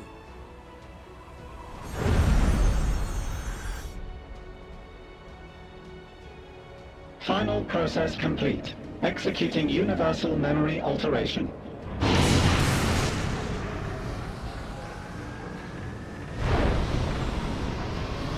Go, Argos!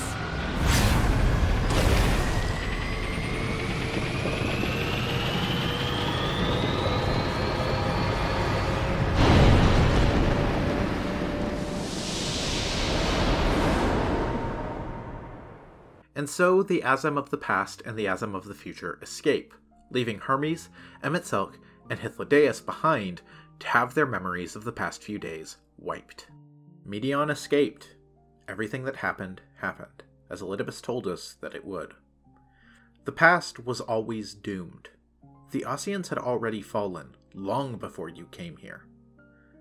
The only thing you leave with is your memories, you and Venat both. This is why Hydaelyn sent you back to Elpis, to see the root cause of the final days, that you might pursue Meteon, and save the star itself. You must fight this battle in your age, and I in mine, Venat tells you. So, you return to the present, and Venat stays behind to fight. We are treated to moments of history, frozen in time.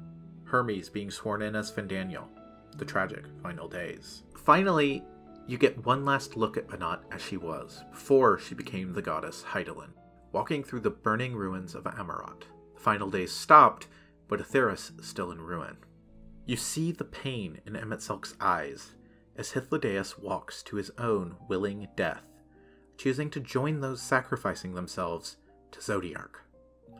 As the Ossians pray to Zodiark to return things to how they once were, we see Venat stand against her people. Venat acknowledges the essential lie of Ossian culture here, a lie which Emet-Selch, Lahabrea, and Elidibus would perpetuate for millennia after this moment. It is a lie which only Hermes refused to tell. I referred to the Ossians' world as a utopia before, and there are many aspects of it which are utopian. Yet, still, there was discontent in the Garden of Eden. The Ossians were not culturally allowed to express their individuality, were discouraged from following ideas that might imply a discontent with their perfect paradise.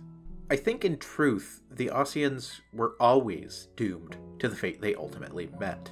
This is why the Unsundered's plan to return the world to how it once was is so tragic. They seek a nostalgic memory of a paradise that never existed. The Ossians' version of paradise was a society where no one was, culturally, allowed to show unhappiness, show discontent with the world and society itself. This discontent, unable to be expressed, festered and infected Hermes, first expressed in a well-meaning way as he sent the media out in secret, and then maliciously, as he ultimately made the choices which he made. No, my friends. Suffering exists, and we cannot pretend otherwise. No civilization, however great, could eliminate it. If we would live, we must accept it as our constant companion. Let us not seek to forget this tragedy. Let us carry it in our hearts, that we may grow stronger and know true happiness. We can't accept it. We won't accept it. It will be ours again. A world free of sorrow. No, it will not. For there has ever been sorrow. Mankind was but spared its biting sting for a time. So please, open your eyes. To try and reclaim those lives we lost by sacrificing yet more isn't wisdom. It is weakness. No paradise is without its shadows. If we cannot accept this truth and learn from our pain, then our plight shall be repeated. Lands that stretched on forever. Skies one could drown in. The heartbeat of nature, silent yet strong. And amidst it all, a people. Beacons of light and life. Laughter that warmed my heart like naught else before. They are my meaning and my purpose. My love. In spite of, or perhaps because of this, I choose to believe in mankind's potential, in his ability to find a way forward. So let there be no way back. From that temptation, I sunder us. No more shall man have wings to bear him to paradise. Henceforth, he shall walk. We see Venat stumbling through time, symbolizing her ascension into Hydaelyn and her long, exhausting fight against Zodiark and the Ossians. All is excruciating pain. I breathe fire and torment. I birth a world of suffering, to mire and plague.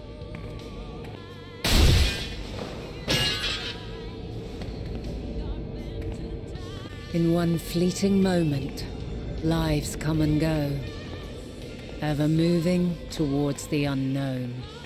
And in that fleeting moment, they cry for the answer to the question, why, given life, are they meant to suffer, to die? As fragmented, imperfect beings, yours is a never-ending quest. A quest to find your purpose, knowing your end is assured. To find the strength to continue when all strength has left you. To find joy, even as darkness descends. And amidst deepest despair, light everlasting.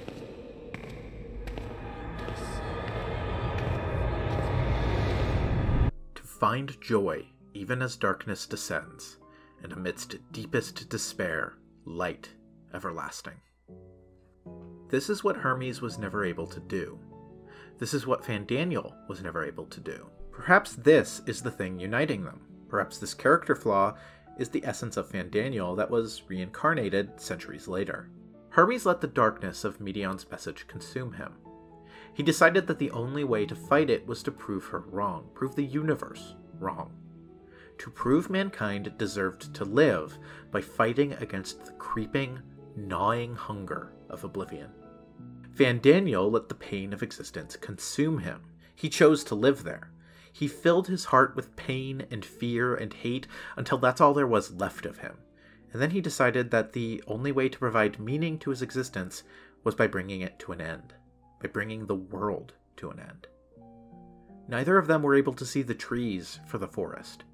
Both of them became so consumed with big questions, with existential and cosmic questions, that they were unable to find joy in the life in front of them. They weren't wrong, exactly. They were just tragic, in their own ways. It's the little things that make life worth living, don't you think? Hermes was consumed by the injustice of death, and Fandaniel was consumed by the injustice of life. No one chooses to be born into a world where you will have to die. The man I was would weep for what I have become. Hermes was ideologically opposed to everything which the media represent. He refused Medion's offer for a sweet and gentle death, and told her that as a man, he would stand against her. He did. He created Zodiark. He stopped the final days that she had brought about. He believed in the right to exist, and believed that by letting Medion go, he was giving mankind a chance to prove their worth before an uncaring universe.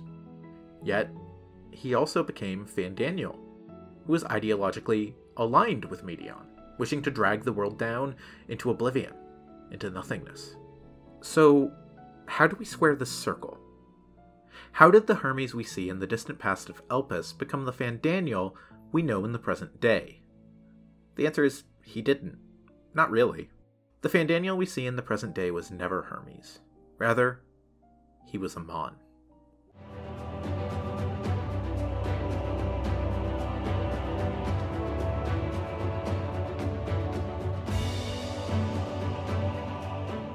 The unsundered Ossians, Emet-Selch, Lahabrea, and Elidibus, made a mistake. They never should have brought Fandaniel back. The thing which they failed to understand, the mistake which they made, was believing that the Fandaniel they found could only be the Fandaniel they knew.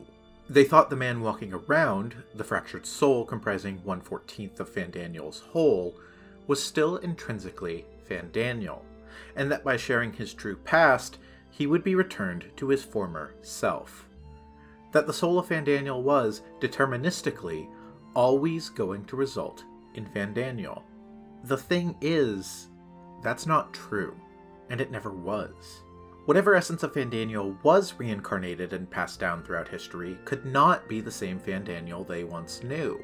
The Fandaniel they knew was shaped by living the life of Hermes, by each choice, both large and small, made throughout his days. Every victory in his research, every crushing defeat and disappointment, every moment of boredom he lived, culminated in the man who was Hermes. Practically speaking, that fact is of no consequence. I was born and lived as, well, me. Eventually, I was recruited into the Ascians and imbued with the former Fandaniel's knowledge and memories, but I never felt that they were truly a part of who I am.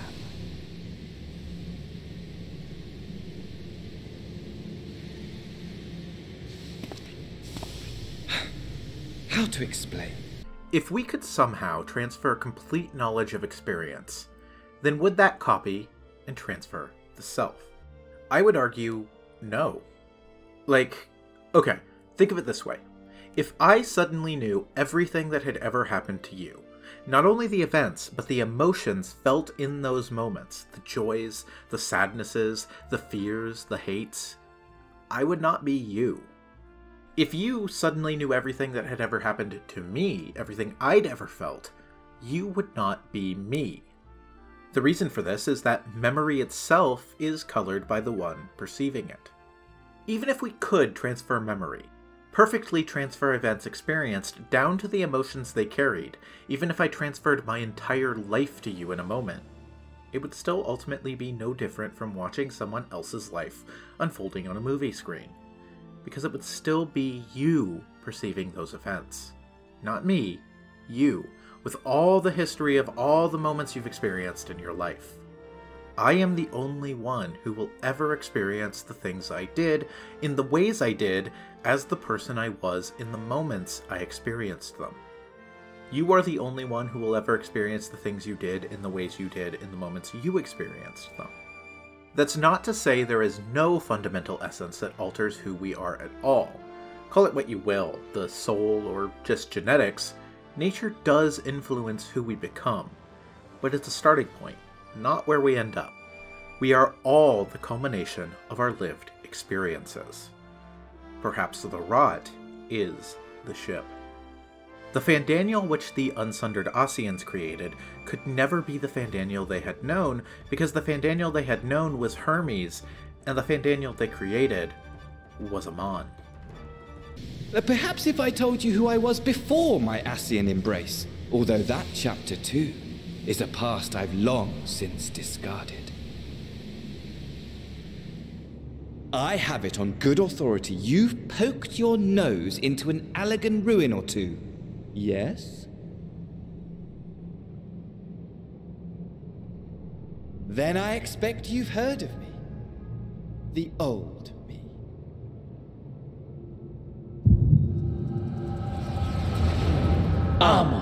At your service. Fandaniel first reveals himself to be Amon at the Tower of Zot, the first dungeon of Endwalker. This name will catch most players' attention, as Amon is someone you'll likely be very familiar with by now, perhaps best known as the guy from that set I keep accidentally getting during my Alliance Raids roulette. Amon was born in the ancient empire of Alleg. That's ancient to us in the present of Eorzea, though far future to the Ascians, for those keeping track.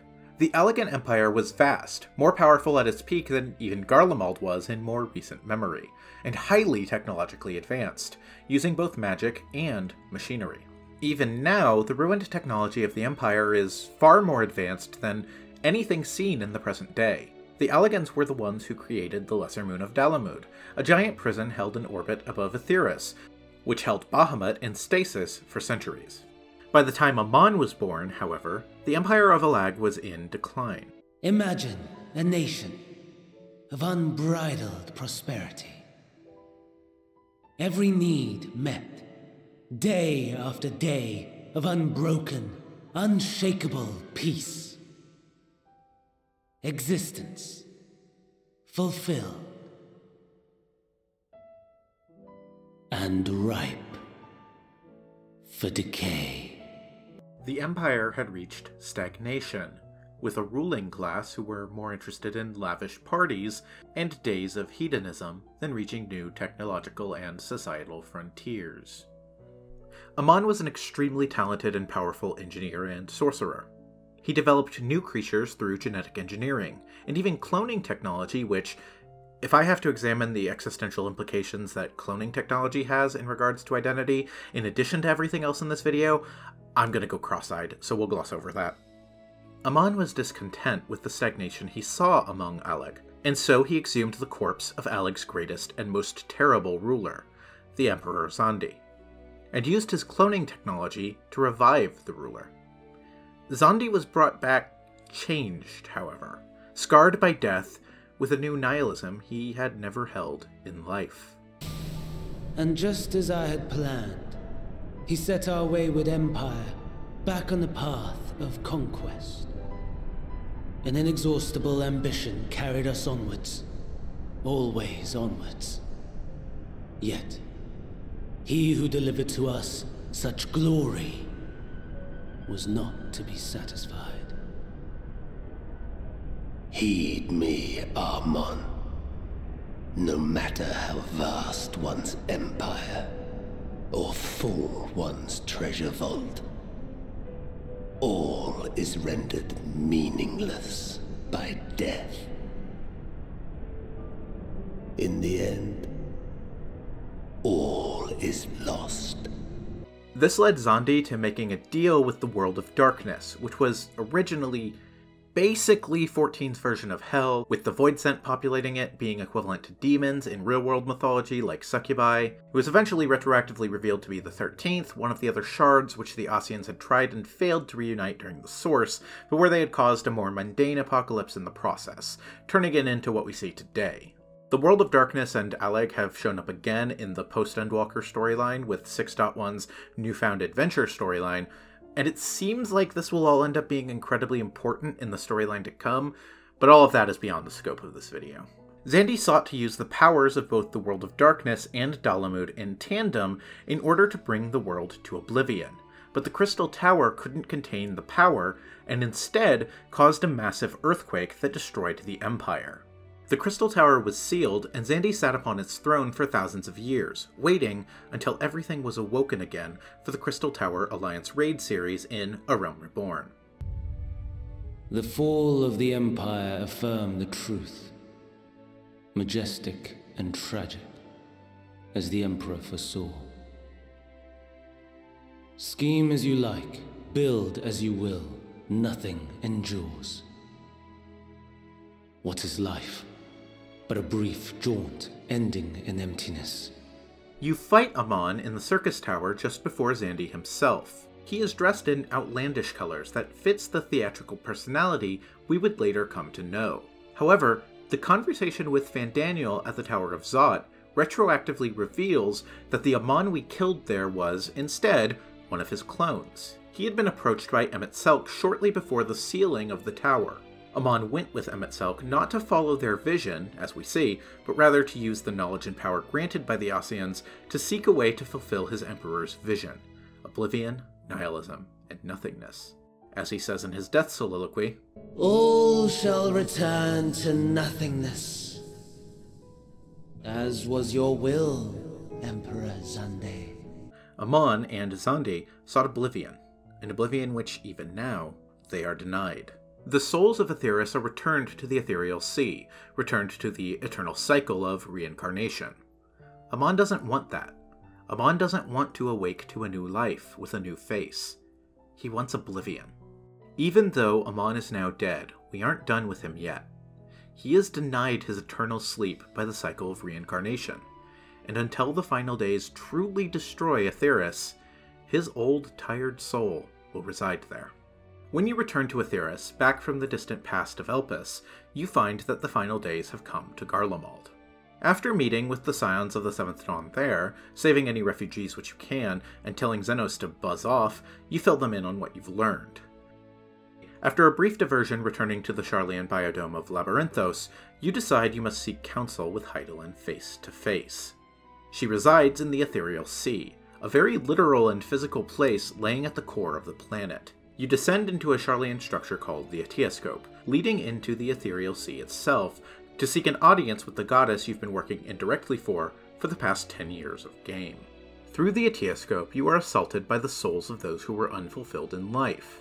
You encounter the souls of foes you've defeated in past expansions: Ilberd the Griffin, Livia Junius, Ratatin, Arvina, but you are aided by the souls of comrades who you lost along the way, Papalymo, Harchifont, and Minfilia.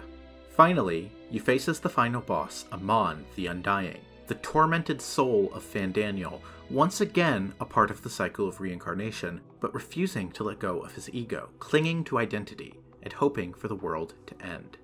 During the fight, he casts Curtain Call, a spell from his fight in the Circus Tower, which will always kill you unless you hide behind a boulder spawned during the fight. With no boulders in sight, a player who recognizes the spell might start to panic, but you are saved in the nick of time by one more lost ally, a Sail in her Shiva form, who summons a massive crystal of ice. Once Amon's spirit has been defeated, you get another monologue from him. He reflects on the difference between himself and Hermes. In my halcyon days, as the mortal Amon, I was haunted by a dream. Night after night, the faceless multitude, the voiceless cries, shards of shattered memories. But slowly, the fog began to clear. This was Elpis. And I was Hermes. Recurring though it was, I paid this dream little heed. It was only when I was granted the seat and memories of Fandaniel that I knew these visions to be true. They were the memories of Hermes that he himself erased using the power of Kairos.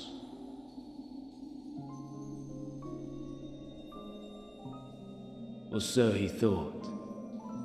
In his attempt to burn away the events of that fateful day, he succeeded only in searing them more deeply into his soul. My soul.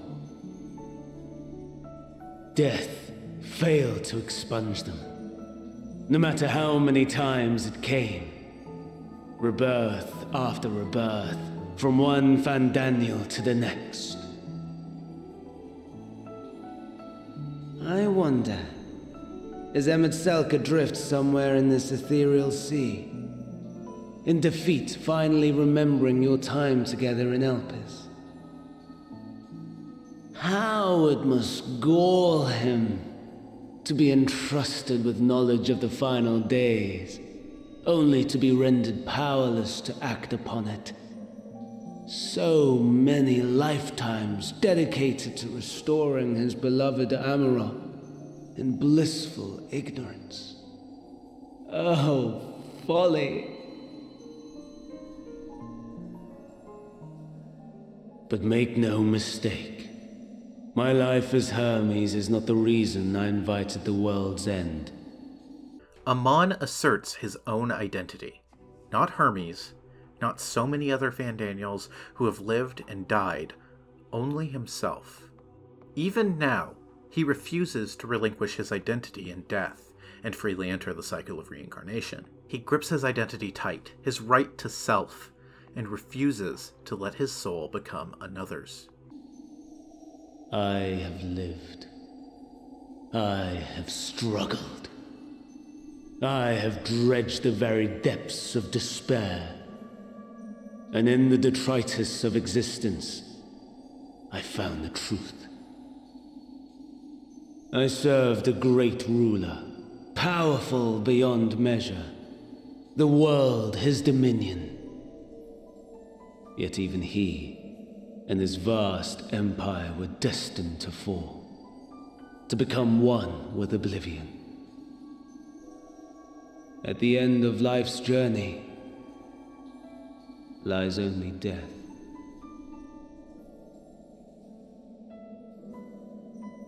So I ask you, why live at all? We betray, we torment, we murder.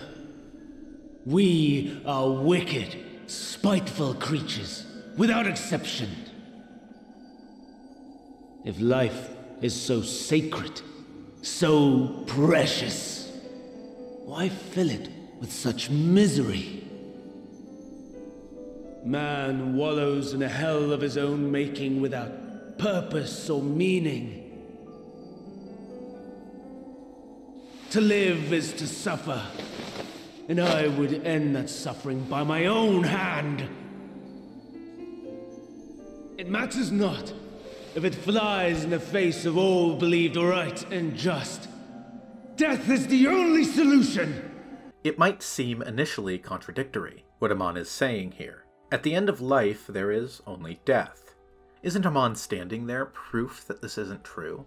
He's here, in the afterlife, the ethereal sea, re-entering the cycle of reincarnation for his soul to be reborn anew. Yet, it's not contradictory at all. This is exactly Amon's point. Listen one more time to these lines from Fandaniel's death soliloquy. So many lives, so many deaths. No different this. I close my eyes and slip into the dreamless slumber.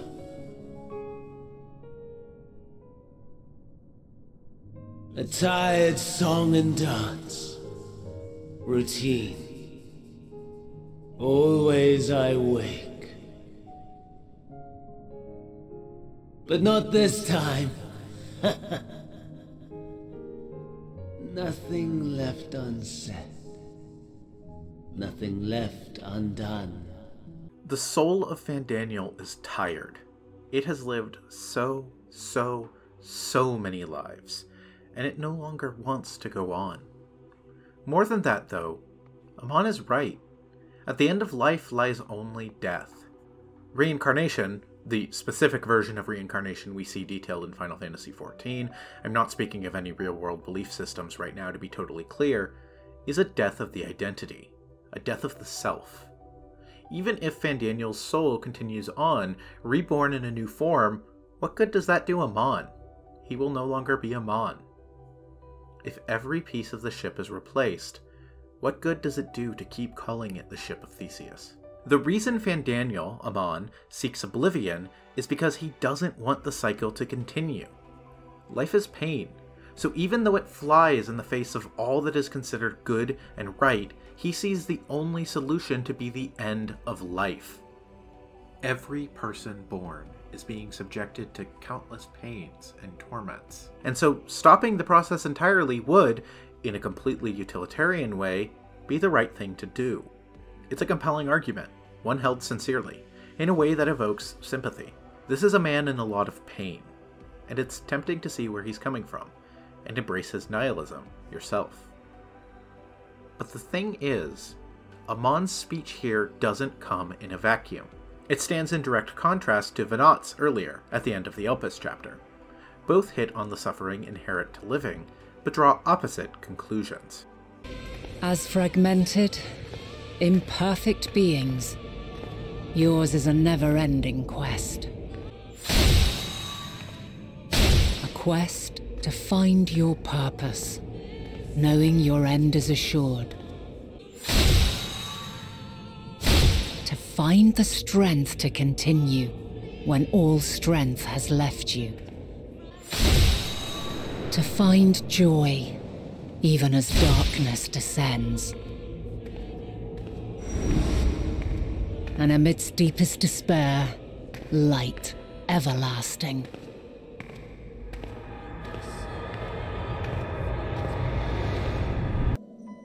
So I ask you, why live at all? We betray, we torment, we murder. We are wicked, spiteful creatures, without exception.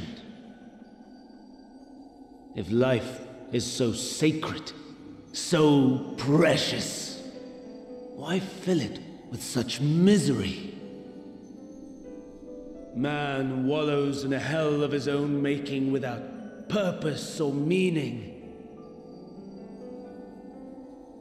To live is to suffer, and I would end that suffering by my own hand. Even more compelling than the parallel to Venat's speech is that some of the language in Amon's speech here even directly calls back to other conversations throughout Endwalker.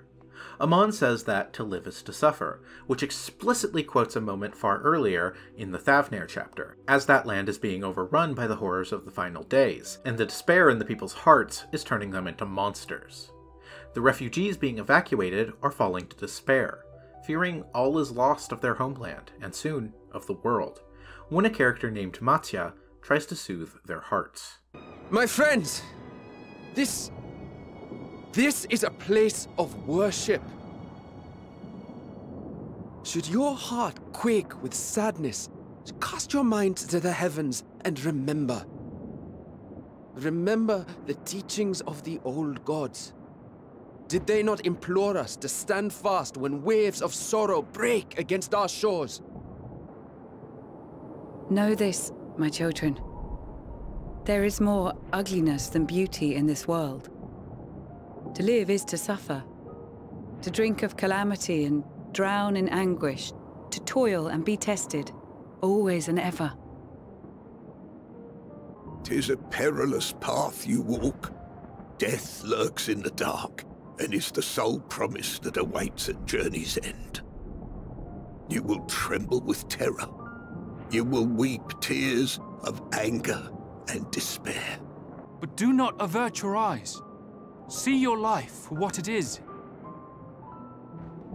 Then will you see how the hardships make you strong.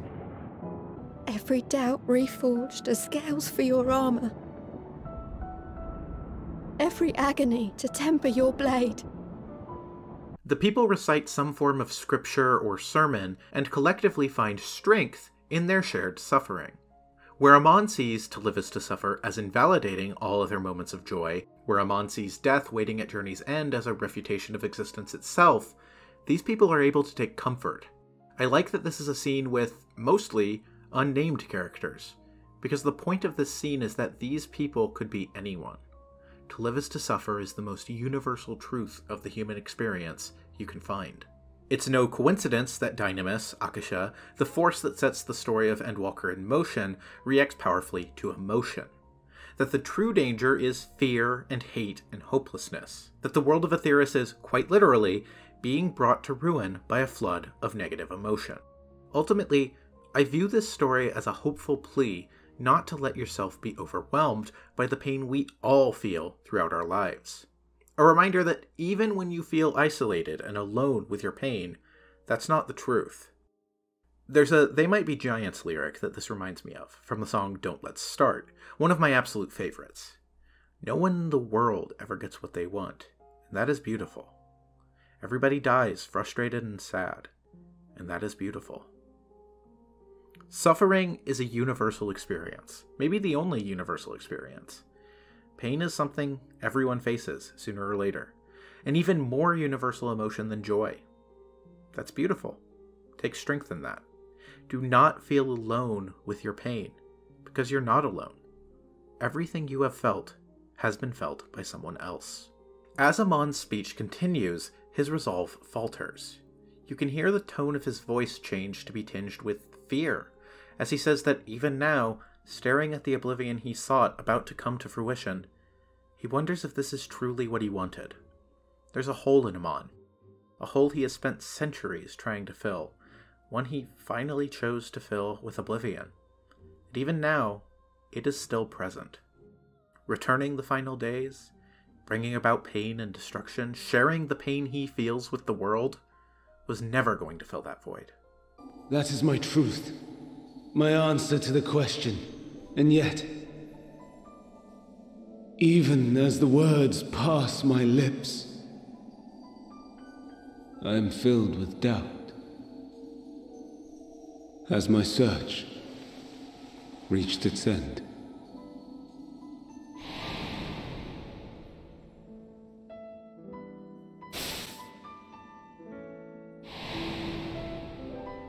Was this the only way?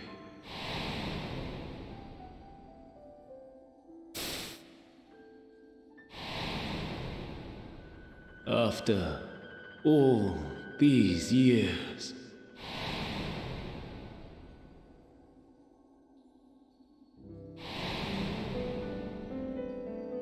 Is this the answer I was hoping for?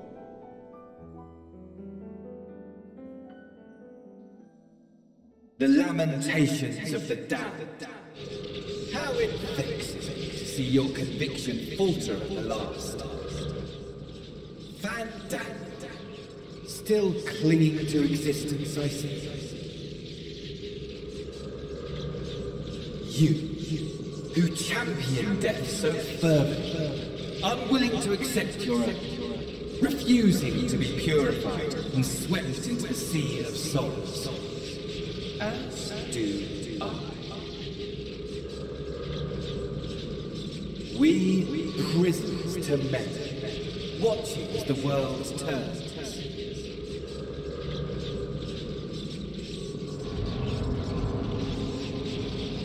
Though unlike me, you will be spared the ignominy of having your corpse made a puppet, dancing to another's tune.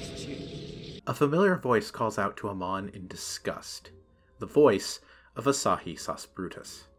Not the empty body of Asahi, which Fandaniel disgraced by wearing it like an Edgar suit for the first act of the expansion, but the true Asahi, the soul of Asahi.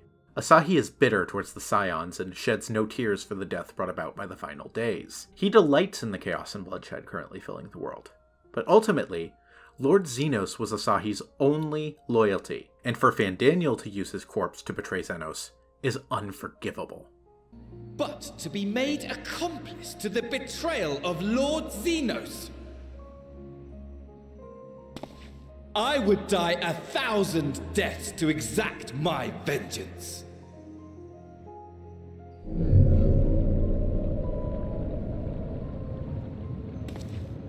Now you are at my mercy. I shall drag us both into oblivion, and you will never see the fulfillment of your magnum opus. Even should you be reborn, your desperate search for answers must start again. Asahi, also bitterly clinging to his own identity, chooses to drag the both of them into oblivion before he can witness the final days claim the world. The phrase, into oblivion, seems to match with my understanding of what Amon wants, but given how Asahi says he may be reborn again, I assume this is meant to be Asahi dragging Amon into the cycle of reincarnation, and therefore for the identities of Asahi and Amon themselves to be consigned to oblivion. If this is him losing his identity and beginning the path towards reincarnation again, then I think it's a very fitting end for the character. Ultimately, Amon is doomed to experience exactly what he feared, a death of ego, for his soul to be claimed by another. His search for answers, search for meaning, will start again, and this time who knows what conclusions he'll draw. It may be anything, but whatever it is, it won't be Amon. Not any more than Amon was Hermes, or any of the other countless lives this soul experienced throughout the centuries was Amon. There are a few reactions you can choose when saying one final word to Amon, but the one I like the most is the kindest and most optimistic. Next time, we will find the answer together. After everything he's done, after all the pain he's caused, you can choose to reach out to him and give Amon one final moment of warmth before he is no more. Even here, even now, you have every right to hate me. For the fool I was. For the monster I became. But I will not beg forgiveness. The tale of Hermes, the man who knew so much, yet understood so little, ends here.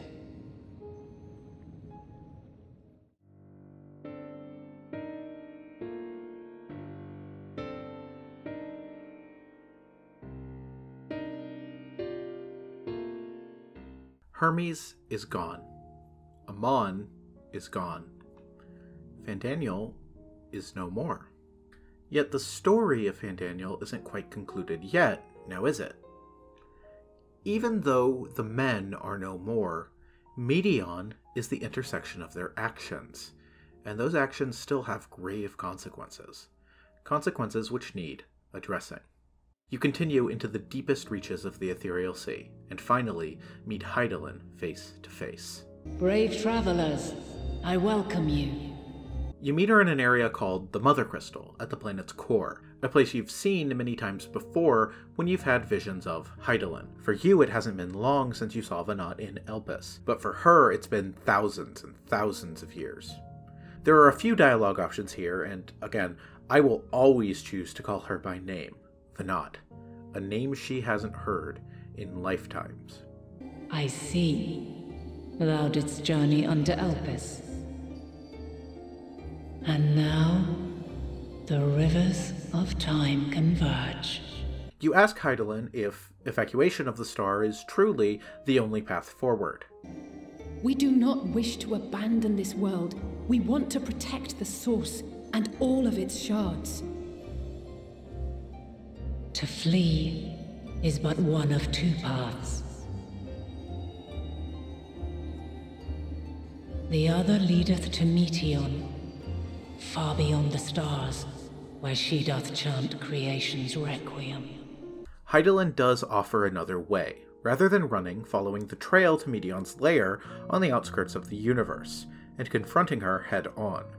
She's powerful, more powerful than Hydaelyn, living in a realm of pure dynamis, pure emotion. Again, Hydaelyn echoes the themes of the expansion, once again saying the words, "To live is to suffer," but now stating explicitly what both Fandaniels failed to do: find strength and purpose in that struggle. Darkness abideth within every living being, and can never be cast out. Neither reason nor faith can challenge this immutable truth.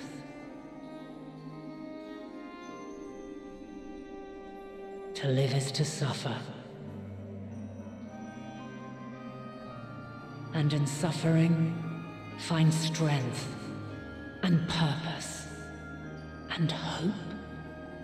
If you're going to challenge Meteion, though, then Hydaelyn needs to know you'll stand a chance, and so Hydaelyn challenges you to a trial. If you can defeat Hydaelyn in combat, then she will give you her blessing to confront Meteion. Nigh impossible is it to send mortals to the edge of the universe. Should you fail, there will be no second chance. As the will of the star, I ask of you this. Do you possess the fortitude to stand firm when all around you doth crumble? Do you possess the faith to vanquish despair itself? Should you lack the strength to best a supreme deity, I cannot allow you to make the journey. You must leave this star and never return.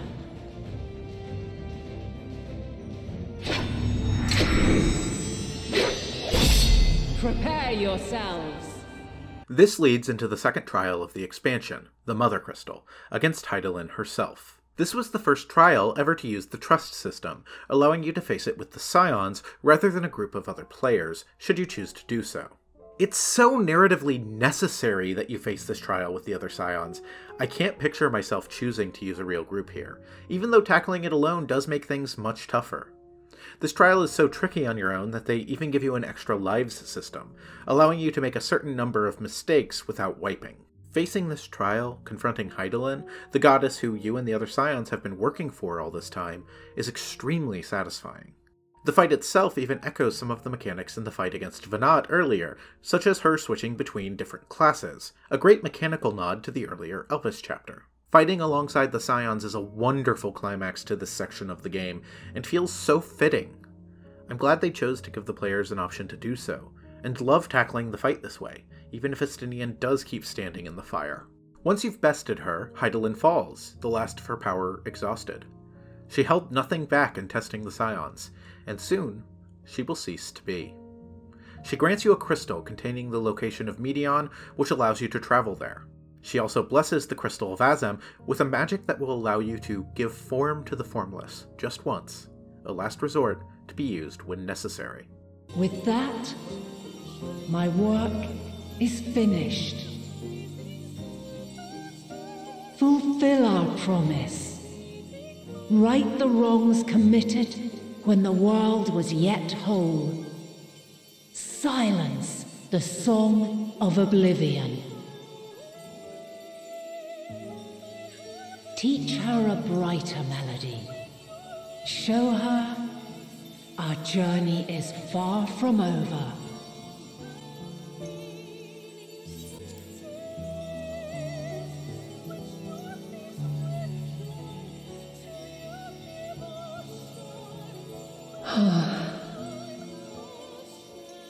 Of this, I have no doubt, for yours is a light brilliant beyond measure. Long after I have gone, though not even my soul remaineth, my love will be with you forever, my dearest children.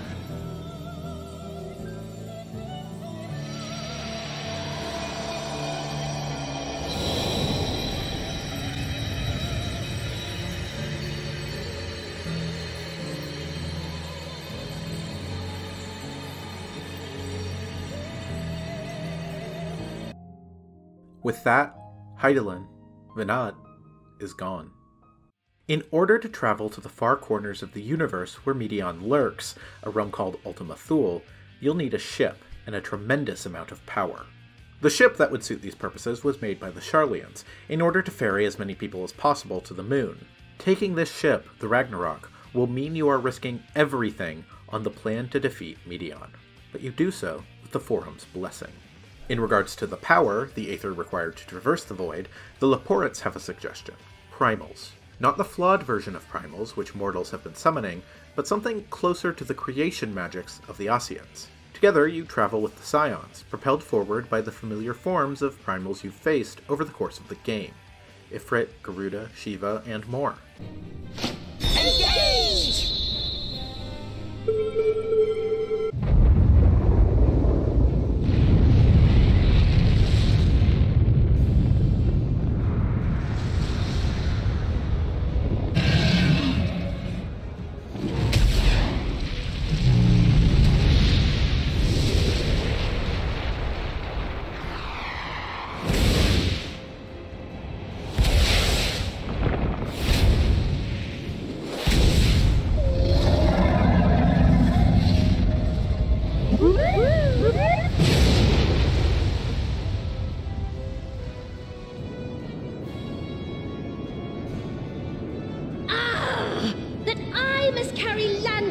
Into the sky.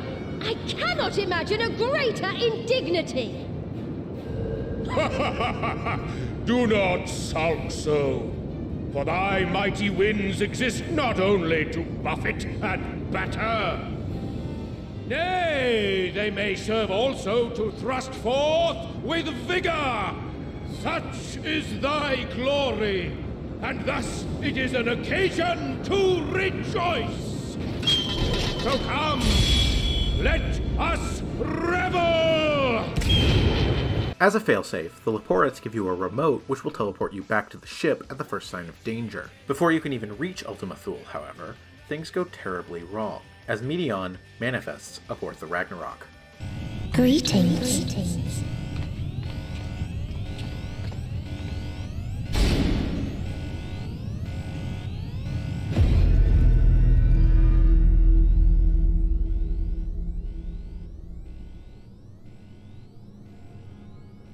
Greetings. Can you hear me?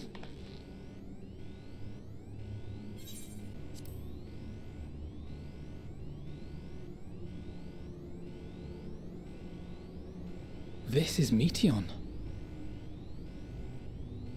Oh. Have you met one of my sisters? I don't remember meeting you myself. But I do know that you're from Atheris. Why have you come? All you had to do was wait. I would have delivered to you your ends.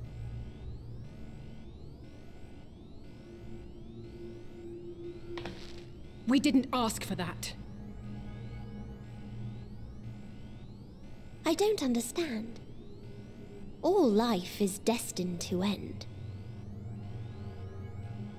Why choose to prolong your suffering? Effort, ambition, love, they amount to naught. Happiness, should you find it, is inevitably lost, stolen away by events beyond your control. There is no logic nor meaning in it. You think there is. Convince yourselves. But it's all a cruel accident.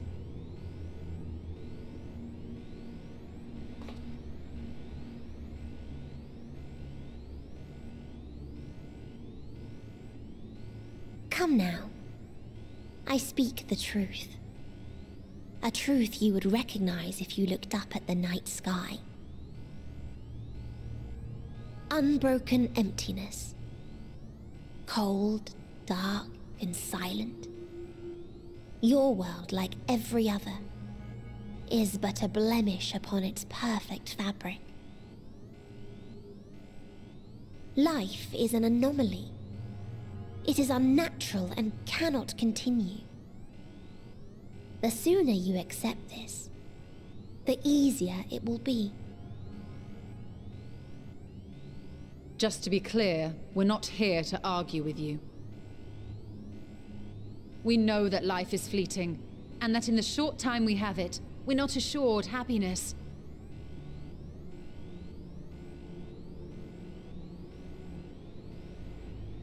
Indeed. I've seen far more sorrow in the eyes of many I've met. I myself have plenty of regrets. And one day they'll die with me, gone to dust with my good deeds and unfulfilled dreams. But we accept this. That our existence may seem pointless. That sorrow, rage, and despair will always dog our heels. And we press on regardless. That is why Hydaelyn guided us here. In her boundless love for mankind, she has prepared us for this trial, and in her name, we have come for you.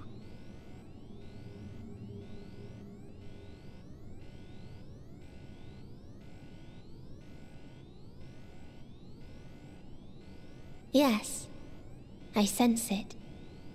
A burning passion like unto fury. I know it well.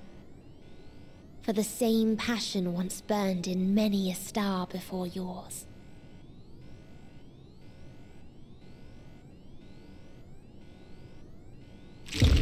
Suffocated and extinguished now.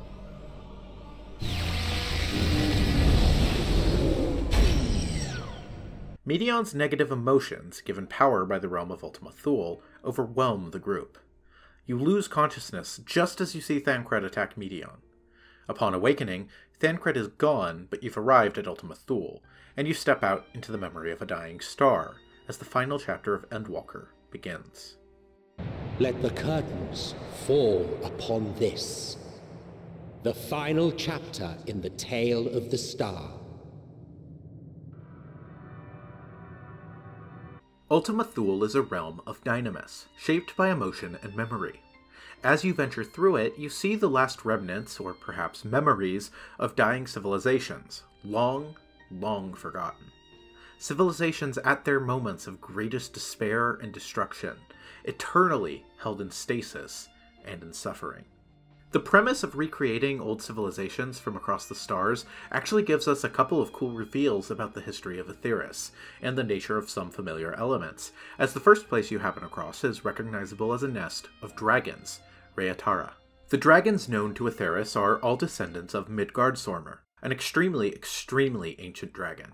Those most powerful of his descendants, like Bahamut, Nidhogg, or Vritra, are known as the First Brood, with more generations spreading out from there.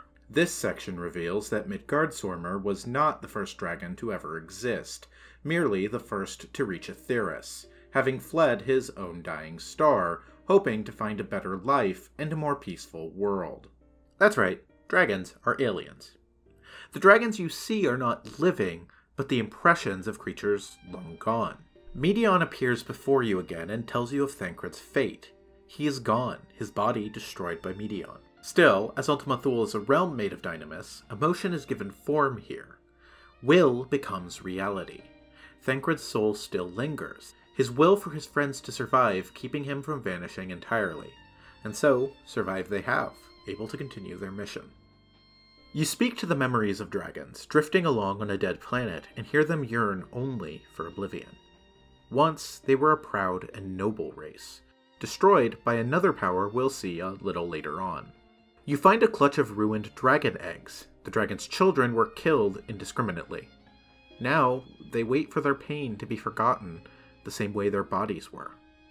They have warred and have chosen to break the cycle of violence by accepting their own oblivion. Urianger refers to one of them as being entombed in melancholy. These remnants of once proud creatures are simply sitting, silent as stone, waiting for time itself to end. There is no path forward from Reatara. Emotion is made reality in Ultima Thule, and the hopelessness of the dragons is itself blocking the path. One of the dragon spirits, All End, is more responsive, more aware than the others. Estinian speaks to it, and refutes the dragon's choice. Estinian is himself all too familiar with the cycle of violence that leads to further war and further death. Unlike the dragon's resignation to the inevitability of violence and hate, he helped lead the Ishgardians to a better future, at peace with their neighbors. Thus, he confronts All End's bleak view of reality with his own, more hopeful outlook, sacrificing his own body to create a path forward for you and the other Scions. There is no nobility in your penance. You wallow in self-pity. And after everything we've endured, we will not let you stop us.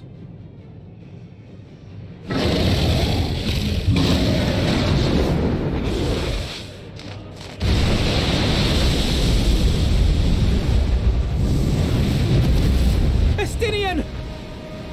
Stay back! The rest is up to you.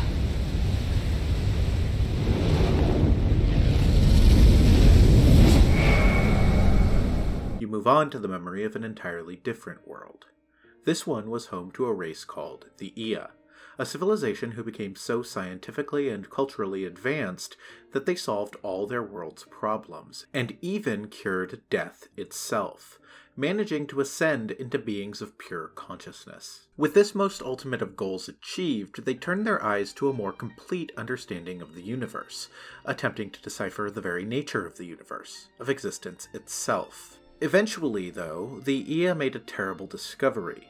They gained knowledge of a truth so terrible that it ravaged their entire society, with the people so cursed with this knowledge that they placed their communal consciousness in great technological gravestones, sitting and waiting in stasis for an unfathomable amount of time. Their only goal is to seek a way to return to mortality. You see, while they solved the mortality problem and successfully ascended to beings of pure consciousness, going the other way, back down to mortal beings capable of dying once you've ascended, is much harder. Whatever this terrible truth the Ia saw at the end of time is, they'd rather not be there to experience it themselves. And so, they wait. They idle.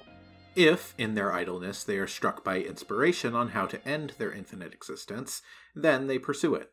Aside from that, though, they stagnate, and they wait. Eventually, you convince the Ia to tell you what this terrible truth is, that devastated their civilization. In the beginning, the universe was but a tiny particle. Then suddenly, this particle began to expand. Having remained entirely in the bounds of your star, the phenomenon may be difficult for your kind to grasp. But this expansion has since continued unabated. Speculating that the universe could not grow indefinitely, we sought to learn what might occur, and made a worrying discovery. The stars will continue to spread apart, as will their finite thermal energies. Eventually, all heavenly bodies will grow cold and freeze. No new stars will be born, and the universe will enter into an eternal ice age.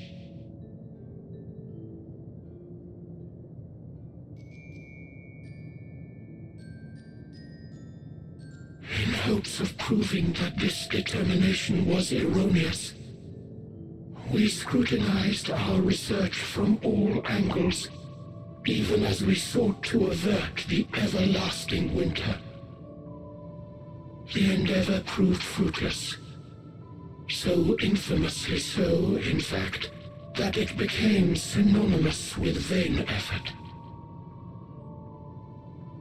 The universe as we know it would end, and there is no way to prevent it. Beneath the weight of this knowledge, our society stagnated. Though we had time still, it was a cold comfort. Why strive for anything when desolation is assured? When our wealth of wisdom, accumulated since the dawning of our kind, would be forever lost. No civilization would rise from our ashes. No scholar recover our knowledge. In silence unbroken, naught would stir. The Ea are the logical extension of Amon's philosophy, Zandi's philosophy, that everything is rendered without meaning upon death. The Ea discovered the inevitability of the heat death of the universe. Faced with this inevitability, their society crumbled. What is the point of their quest for knowledge if it will ultimately be rendered meaningless? No new society will rise able to use the Ea's knowledge to their own end. Everything they have done will be without consequence. But then, the question is, does the only value lie in inevitability? Are moments meaningless once they've passed by? Is the joy I feel today made moot by the pain I feel tomorrow? The Ea are, to me, the most thematically important civilization you encounter throughout all of Ultima Thule and the Dead Ends. They take this argument to the furthest extreme possible, and by doing so, force the player to confront the question of whether this argument has merit or not. It's much easier, I think, to consider the conclusion of the Ea flawed, that their fear of a distant future overwrites their accomplishments, than it is to consider the views of Amon or Zandi flawed, that death renders life meaningless. Yet, if one is flawed, is not the other inherently so? Moments of joy, even if they are fleeting, still matter in those moments. Either nothing matters, or everything matters, and it's up to each of us to choose which we believe. The universe may end, and all may be for naught, but I will live as I always have. I will always seek out new knowledge, and no conclusion of yours, no matter how grim, can dampen my desire.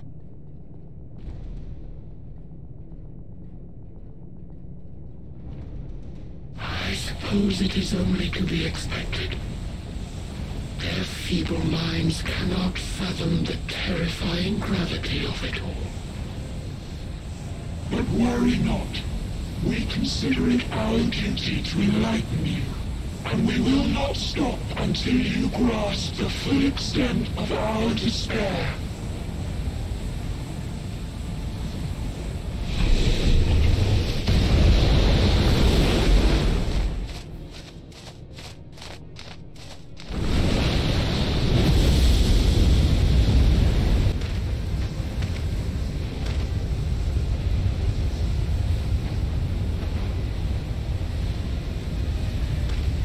Shall join thee. As subterfuge is not required, thou shalt not suffer for mine absence. Urianger. My resolve hath never been as strong as thine. Full oft have I wavered in my decisions, and afterwards been stricken with regret. In spite of this, I may still stand with my comrades, supporting them as they attempt the greatest of feats. This truth I have learned in the course of our journey.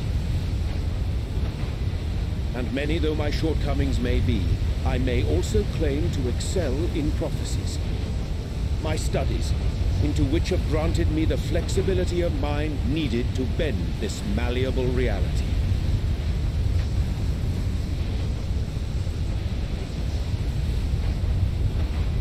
Thus shall I hope that thou mayest have the strength to resist, and our comrades the strength to continue.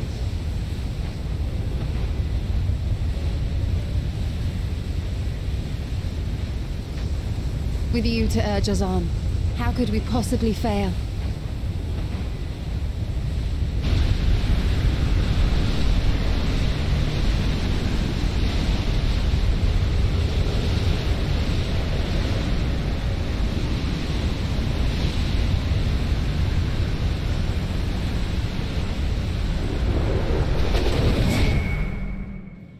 You speak to Medion again here, and she explains where to find her and what exactly she is doing. Above her is the heart of a dead star, where souls can be bound and left to sit in oblivion for eternity, breaking the cycle of reincarnation. True salvation lies not in dying. It lies in not being born. This is the gift I would give to you. To all life on beautiful Aetheris. The third major section of Ultima Thule is Base Omicron, an extremely high-tech area populated by sentient robots, the Omicrons, another world which has been forgotten. This technology will look extremely familiar to anyone who has done the Omega raid series, as it reveals that Omega was part of this civilization, sent to Aetheris to chase the fleeing Midgardstormer. The Omicrons exist only to fight and become more powerful, but now they sit in stasis, eternally preparing for a war that never comes. Their primary unit, Stigma 1, could no longer find a path for improvement once they were a force so powerful that they could have no equal in the universe. So, Stigma 1 idles, and the Omicrons idle with it. To become stronger was essential to our existence. Our every action has been in service to this objective. But if nothing lies beyond this, can it be truly said that it was essential? Have we been engaging only in wanton destruction?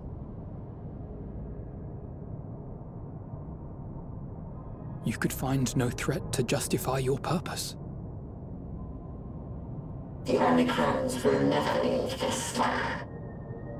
They will stand by until their reserves of energy is spent.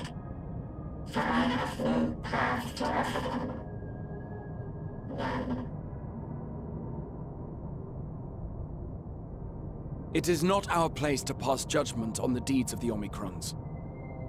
But surely, this does not have to spell the end of your people.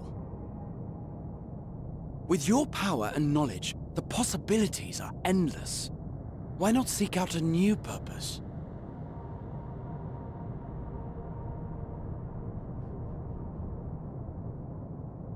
That is impossible. In the beginning, we had a higher purpose than our pursuit of power. But we lost sight of it when we so irrevocably altered our fundamental forms. When we cast aside our flesh, so too did we cast aside all that defined us. Nothing remains of who we once were. I have no aspirations. No longer can I dream. The vital spark is lost. This time, Grahatia sacrifices himself to provide you with a path forward. He hits explicitly upon the theme of the expansion, identity. The same questions that were weaved throughout Fandaniel's story. How do we determine who we really are? If you would humor me a moment. When we awaken each morning, how can we prove that we're the same individual who retired the night before? Through the remembrance of past events, we might say. We have our memories, yet there are times when we forget or recall incorrectly. What of our bodies, then? It is the same one, we might say, yet technically speaking, as living beings, Our bodies are constantly changing. It will never be as it was at an earlier point in time. Our souls are no more immutable. On our star, people are known to inherit the souls of others, yet they are decidedly different beings. For my part, I've subjected my totality to much and more. I've made my body into an extension of a tower, blended my soul and memories with those of another self. And each time I would ask myself, what is it that makes me, me? Were you able to determine an answer?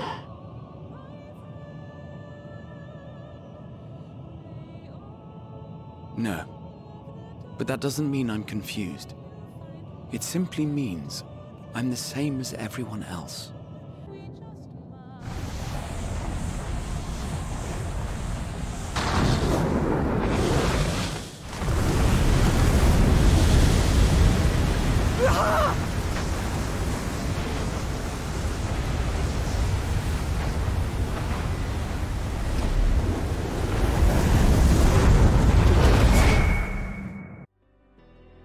Unfortunately, this also changes Ultima Thule's background music to the worst song on the entire Final Fantasy XIV OST. Whispers falling silently drift on the wind, but I hear you on journey. What is this bargain bin, Phil Collins, Brother Bear bullshit? Final Fantasy XIV is the game with the best soundtrack. Consistent bangers. How did this even happen?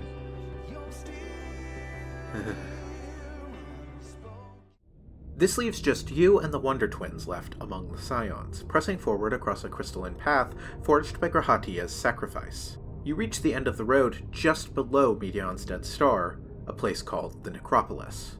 The Necropolis is not like the other civilizations you encounter. There's simply no one left here.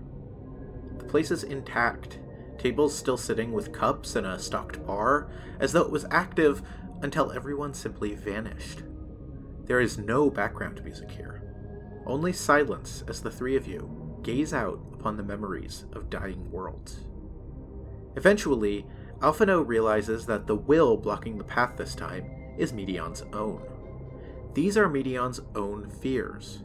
This time, Alphinaud and Alisaie, your last allies, the last of the Scions, sacrifice themselves in order to forge the final steps towards Medion's hiding place. Ah, there you are. It was as I said, was it not? It was.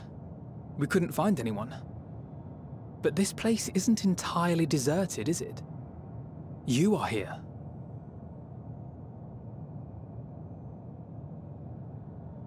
You sought out a Star of Promise and found a ruined husk. Like us, you explored the devastation. Like us, you were stricken. Horrified by the thought that so many lives could be snuffed out as if they were worth nothing.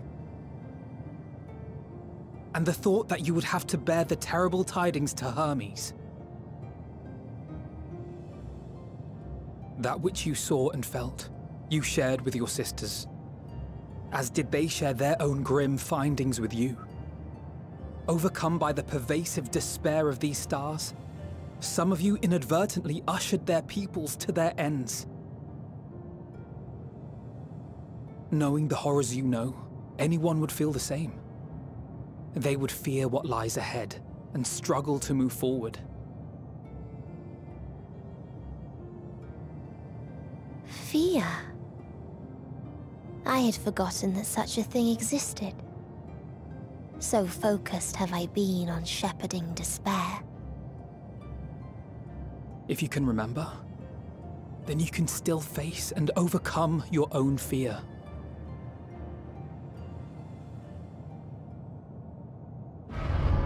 Why would I bother with such an insignificant emotion? If the despair I command is as a raging river, then fear is but a trickling stream. It can do nothing to alter my flow. You spoke with the Aya, yes? Heard their tale of what awaits the universe. It's true. The stars grow colder and more distant. Eventually, all will enjoy frozen solitude. Using the power of Dynamis, I'm hastening that process. In so doing, nothing will be born ever again. Everyone will remain dead. Alas, it will take time for that to happen. So in mercy, I sent you my gift, to spare you needless suffering.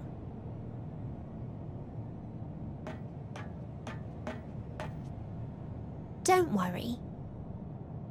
Even if no living witnesses remain to mark the event, I'll make certain that Atheris has a proper end.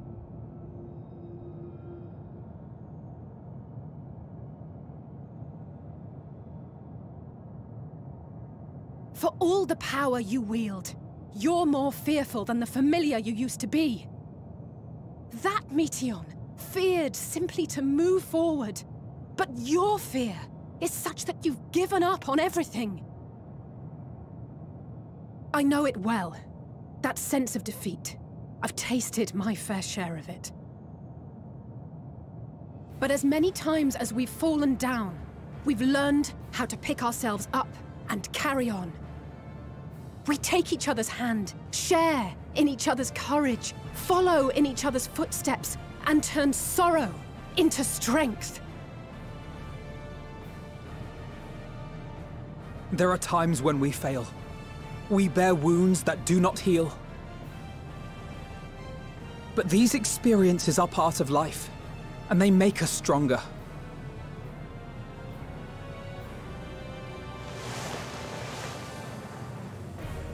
We rise, fall, and rise again.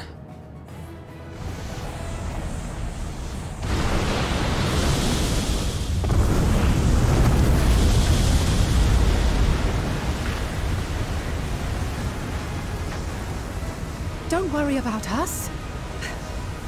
You must take the next step, and all the rest after that.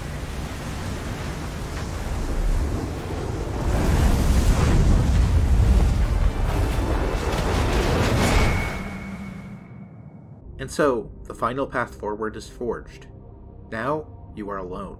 You walk forward with the weight of the past and the future upon you. Voices from across the game's history echo as you walk forward, towards your final confrontation with Meteion. A song from the Tarzan soundtrack drives you forward. Meteion confronts you below the dead star, and tells you that it is truly a lost cause. No one left to help you, no entrance to the star existing. You hear the words of your allies echo, and you grip Azam's soul crystal tight. Give form to the formless, Hydaelyn told you. Bright light shines, and...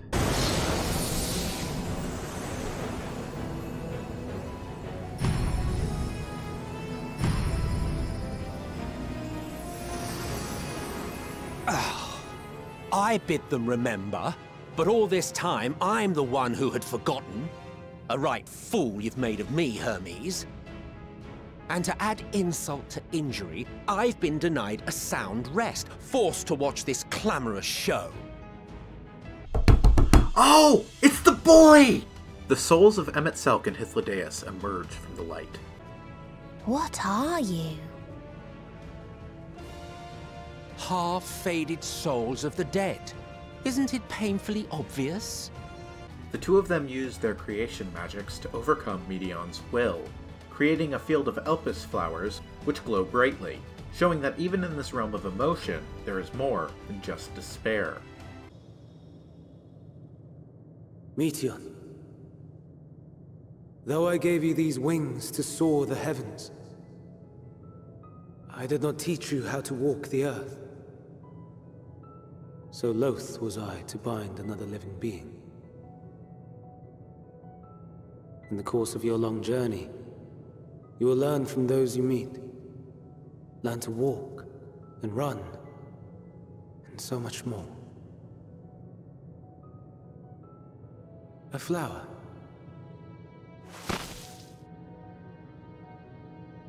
Yes.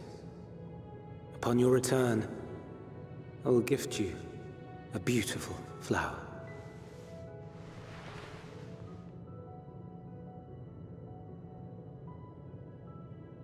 These Elpis blooms serve as proof that this realm is not utterly devoid of hope. No more can you deny its power. No more is yours the dominion of despair.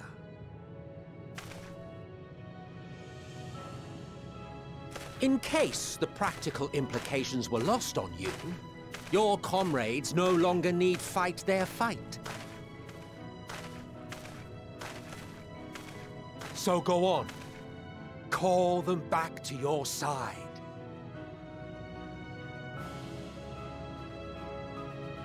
Everyone is returned, their souls given form once more, as the power Hydaelyn gifted you fades.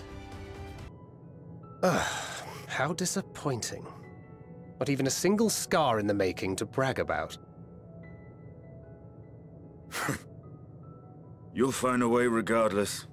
The dead star cracks open, a brilliant blue orb of life emerging. Medion begins to speak to you again.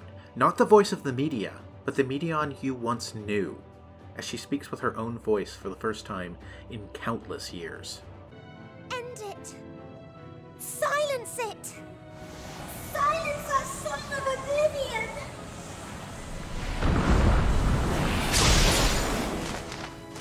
Emet-Selch and Hythlodaeus have spent the last of their energies, and their souls begin to fade as they pass away once and for all. Emet-Selch says goodbye to you, telling you that the future you seek to protect is not the one they loved, and it is time for them to move on. But though you defeated me, my ideals are inviolate, invincible.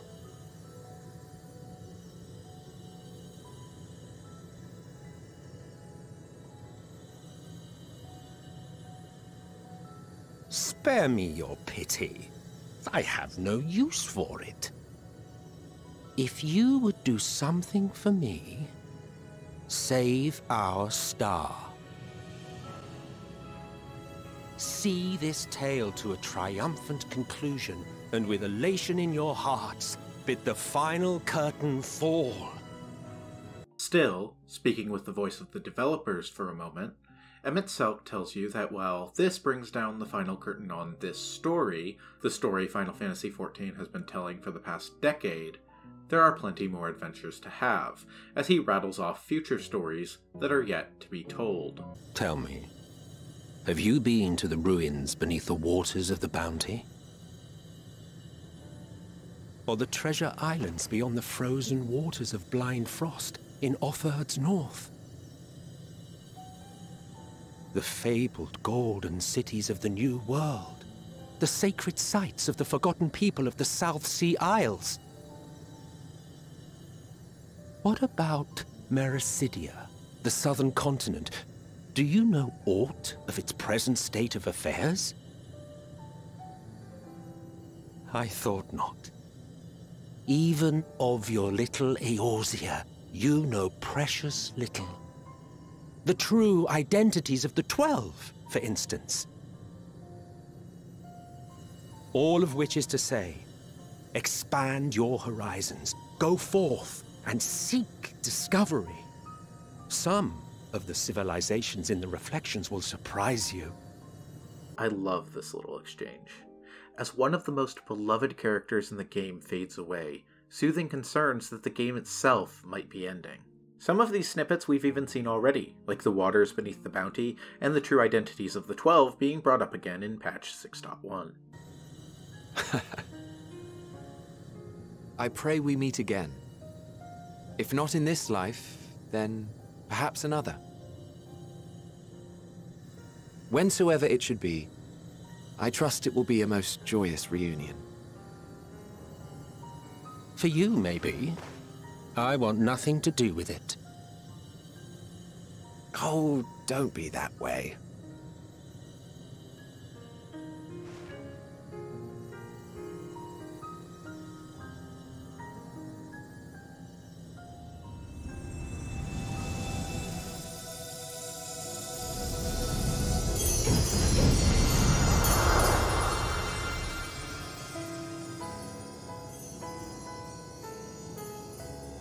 The Scions stand together, ready to enter the Dying Star and face the final challenge.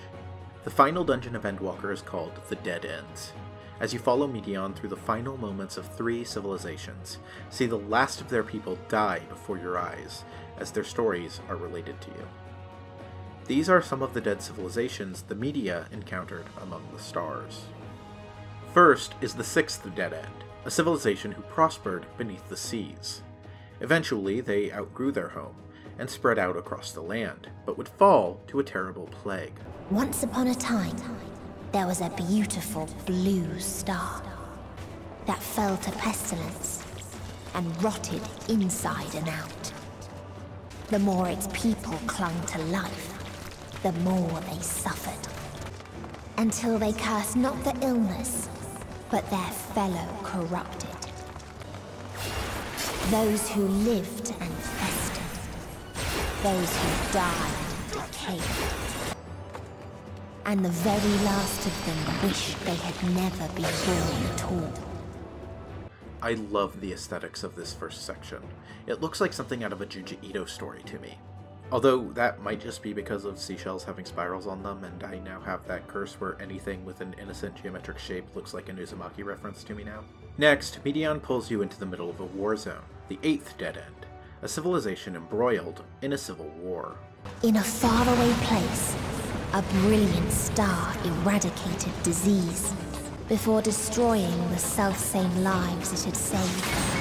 Its people sought ever greater freedoms no matter the cost. They tried to buy peace with fire and steel. And when one asked, "What is the point?" there were none left to answer. There are echoes of Garlemald here, as the global community sought to unite the world under a single banner at any cost. The freedom fighters resisted this world government, which caused the Civil War, and ultimately, the global community created the Peacekeepers, robots who were programmed to destroy any threat to peace. Eventually, the Peacekeepers concluded that both sides were a threat to peace, and began hunting them to extinction, which is why this area, I think deliberately, looks straight out of the dark future scenes of any Terminator movie. After you've beaten the boss of this section, you can see the final surviving global citizen giving the order on a terminal to destroy the remaining freedom fighters, dooming the last remnants of his civilization. You can see his horror when he realizes what it is that he's done. The third and final area you are shown by Meteion is the 17th Dead End, a paradise which had solved all problems for its people, achieving what we would call a utopia. No strife, no conflict, no disease, no pain. In the absence of these things, its people felt a growing emptiness within them, and could no longer find meaning in their lives, creating a god called R'ala to gently and kindly release all of them from the yoke of life.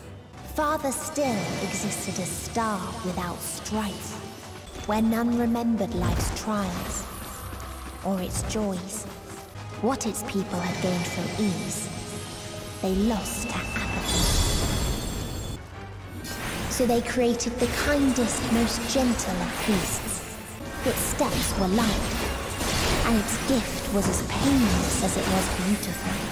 Bathed in its golden glow, they all slept happily ever after. You can get some insight into the citizens of this world's perspective on the Meteion who visited them. Quote, "A curious traveler visited our star, a bird which proffered these questions. What meaning does life hold? For what do you strive? I could find no satisfactory answers, only bittersweet memories of an age long past. There was a time when we were lesser, and in our nescience sought purpose, struggled to justify life's worth.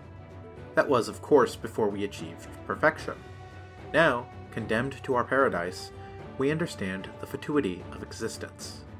Like the fledglings we once were, the poor bird could not accept the truth. It asked us again and again, hoping perhaps our answer might change.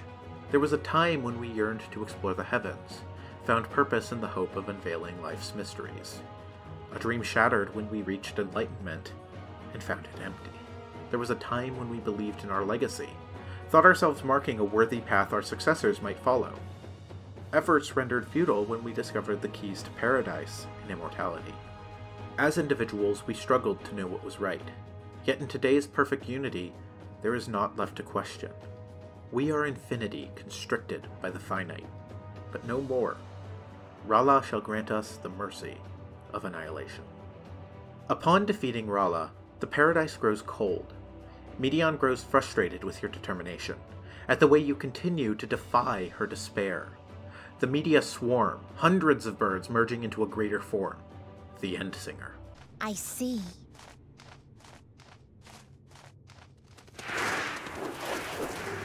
But no matter how much hope exists, ever will there be more despair. Ever will the living curse the present and lament the future. So shall we sing until life ceases to be.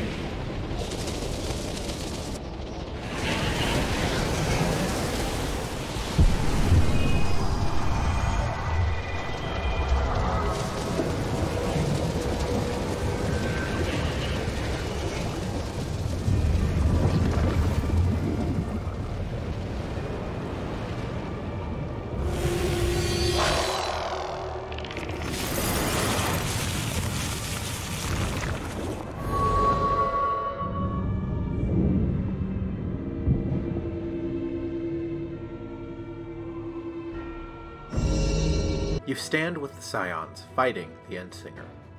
You have a new, unexpected ally, Medion. The Medion you knew in Elpis, having regained herself. She tries to soothe the Endsinger, to bring her sisters out of their fugue of despair, but her words fall on deaf ears. We die in pain. We die in suffering. Who are you to live? Who are you to hope? The Scions fall one by one as the Endsinger unleashes devastating attacks upon you. At the last moment, before the Endsinger can deal a killing blow, you hit the remote given to you by the Leporits at the very beginning of Ultima Thule, throwing your own remote away as you do so, teleporting the Scions to safety and staying behind yourself. You gifted them escape and rendered yourself powerless. Defiant to the last, but you will be one with us ere long. You will be battered and torn and made to crawl. You will weep and wail and curse your impotence, curse your life as it fades. One of my favorite things about Final Fantasy XIV's narrative is how the boss fights can often feel as much like clashes of ideologies as they do literal fights. This is perhaps one of my favorite examples of this, as this is a clash of wills between nihilism and hope. An incredible moment illustrates this as you are aided by another unexpected ally.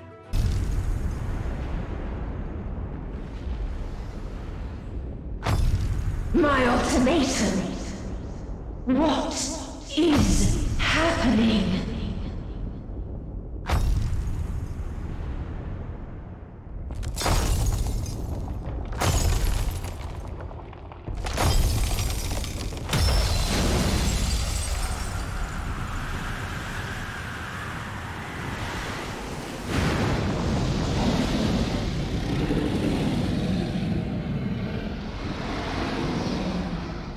At the end of everything, I find you, my friend. Xenos Viator Galvus, having claimed the form of the dragon Shinryu, shows up to aid you in the final fight against the Endsinger. The final arena during the fight against the Endsinger, the trial titled The Final Day, is riding on the back of Xenos through space. Kind of like the Spine of Deathwing fight, but, good. And so the clash begins, as you summon other shards of Azem, represented by other players, to aid you in your fight. A battle between the Endsinger's belief that all life should end, and your own will that life should continue. At the climax of the fight, the other Scions from the ship rally together, their wills empowering you to not only survive a fatal attack, but to greatly increase your strength, turning the tide in your battle against the Endsinger. Eventually, you are victorious. At the end of the battle, you, Xenos, and Medion find yourselves in an empty void of Dynamis. The media are defeated. No matter where we flew, there was only darkness and loneliness and pain. We couldn't find the answers Hermes yearned for. The answers he deserved.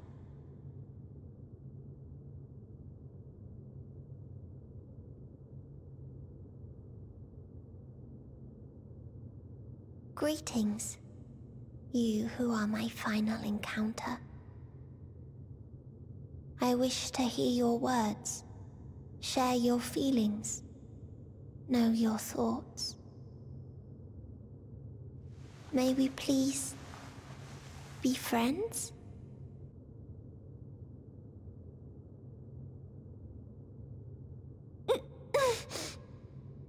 Yes, I can see them. The memories of a long, long journey.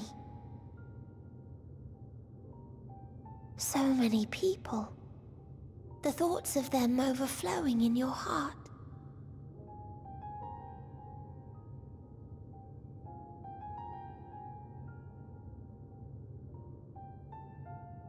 What they live for.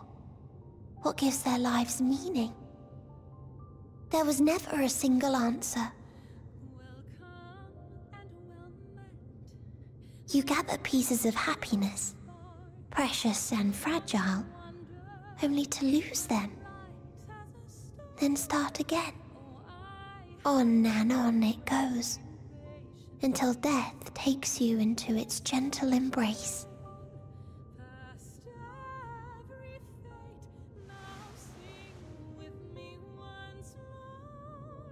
That which Hermes sent us to find was there all this time. On Etheris. Like a field of flowers, perhaps. At first a single blossom. It spreads and takes on more colors. Thank you for guiding me here. To find these words at journey's end fills me with joy.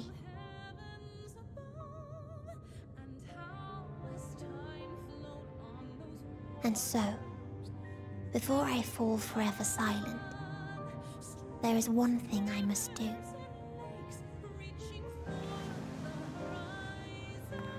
No expression of regret will undo what my sisters and I have done, or restore what we have stolen. But if you would allow it, I would sing one last song. A song of the newfound joy that swells in my heart.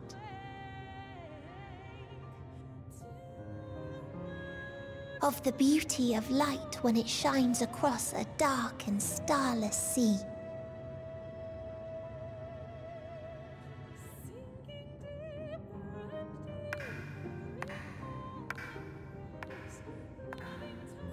Of a dream that from the soil of worlds now lost to sorrow, life will spring forth once more. Nourished by gentle rains and caressed by uplifting winds. A song of hope.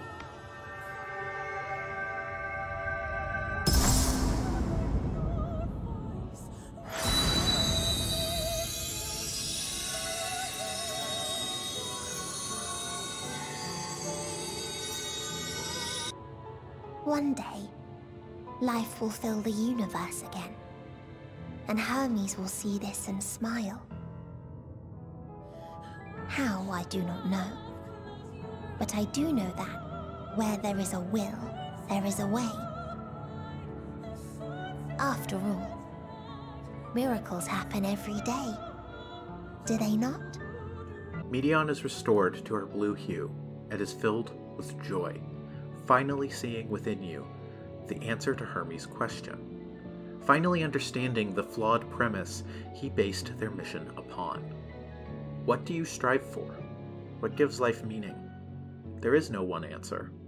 With Meteion's despair, finally, after eons, giving way to joy, the Dynamis Void is turned into a brilliant, starry sky. And it is on this note that Endwalker, and the culmination of the decade-long story which it represents, finally ends. right after you fight Xenos again, and you and Xenos give each other the biggest punch. You punch each other the most punch that ever punched.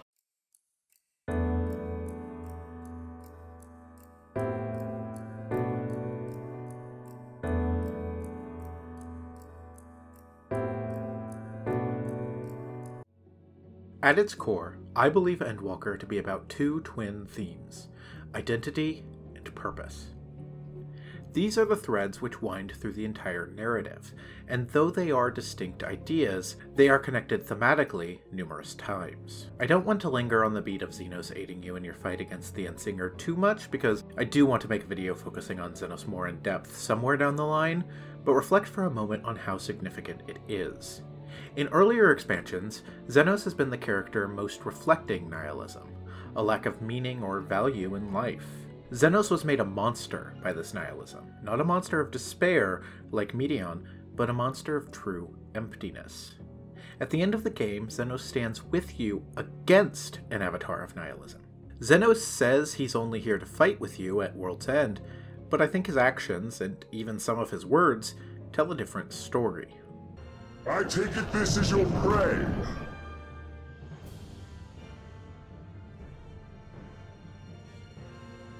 But why does it still live? Surely it is no match for you. I assumed you would be above something so banal as despair. Am I mistaken? I need burn through the candle of my life. This is the sole pleasure I know, and it is the sole pleasure I have to share.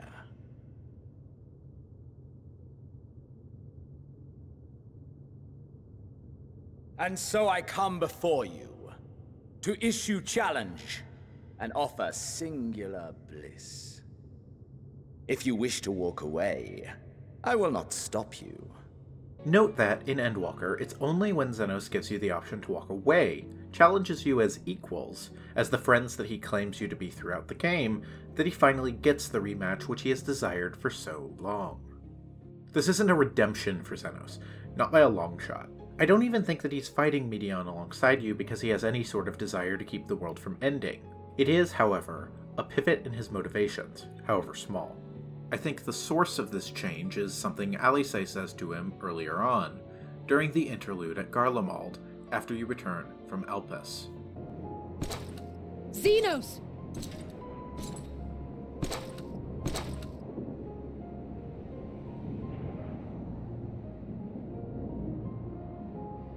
Perhaps you found meaning in living this way.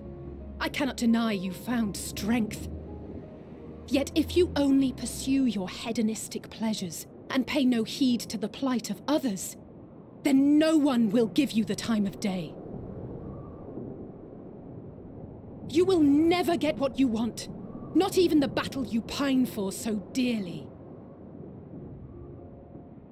You'll be alone for an eternity, and you'll deserve every agonizing second of it.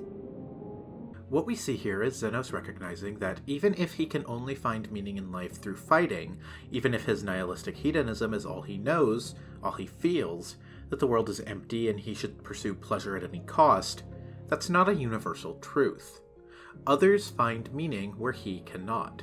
The conclusion he has come to, that life is meaningless and serves only to be burnt through, is not the conclusion that everyone has come to. A realization that others deserve to exist, to live and to die by their own beliefs. Is that not what Meteion fails to understand? What Amon and Xande failed to see?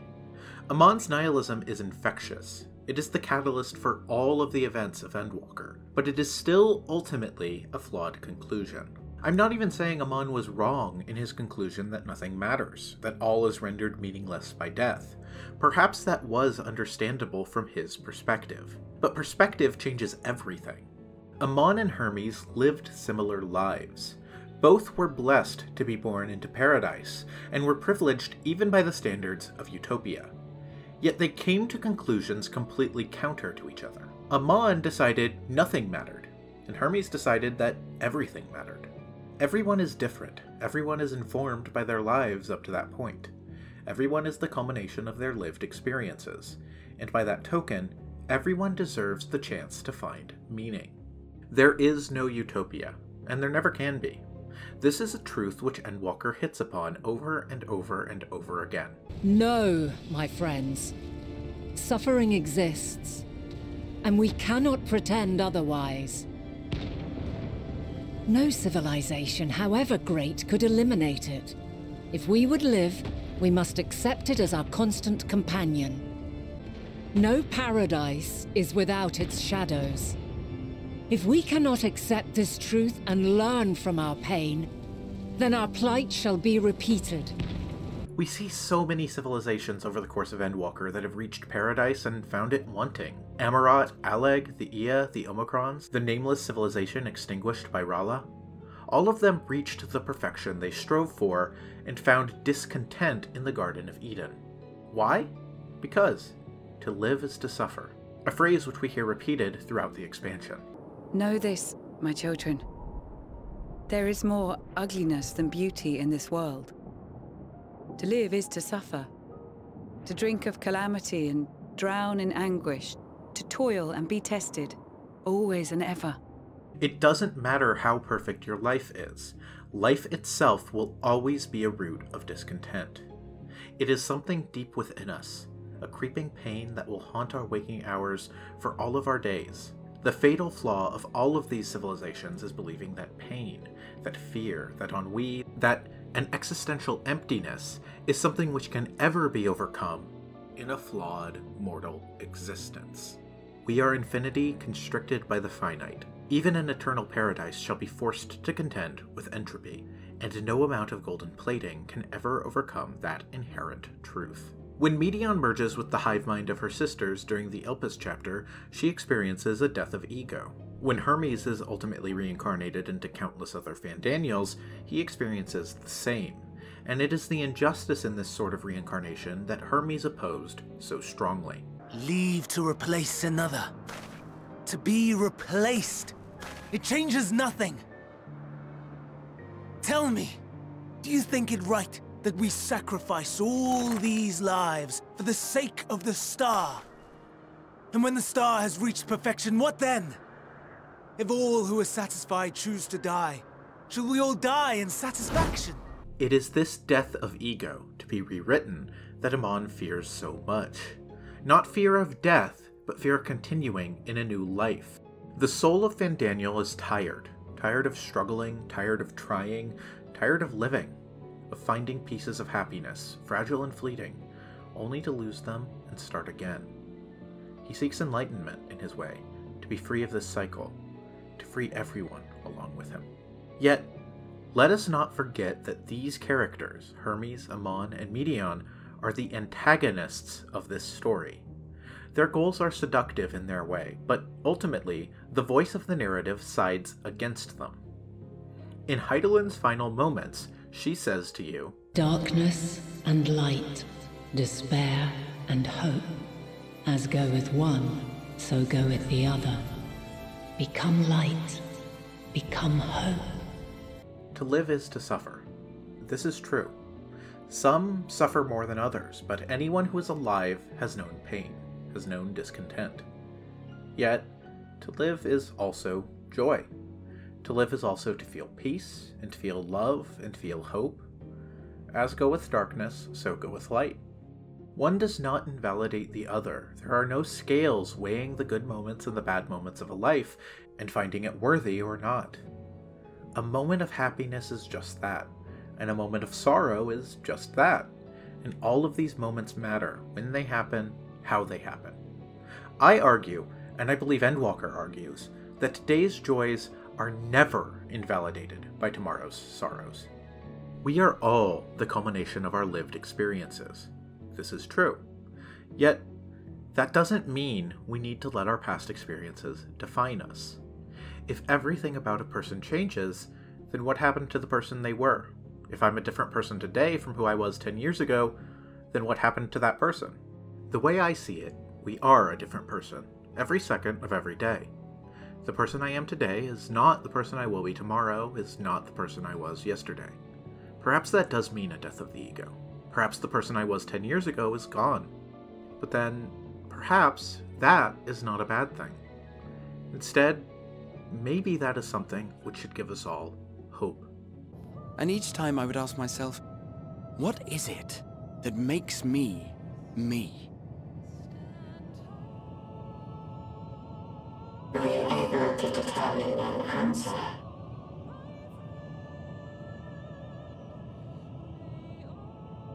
No. But that doesn't mean I'm confused. It simply means I'm the same as everyone else. So I posit this. Who we were need not describe what we now hold in our hearts. Whatever came before, what matters most is the present. For me, that is being here with my friends, full proud of how much we've grown together. So I urge you to not give up.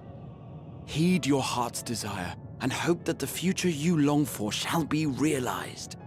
The meaning of life is such a broad question, it is typically only asked to serve as both setup and punchline. Yet, it is this question which Endwalker asks, and the answer it gives is one of hope. All of us are lost in a sea of chaos, and desperately searching for meaning. It is a search which we will all constantly be on, always striving for something new. It is the act of wanting itself which drives us forward. As Hydaelyn says, ours is a never-ending quest. A quest to find your purpose, knowing your end is assured. To find the strength to continue when all strength has left you.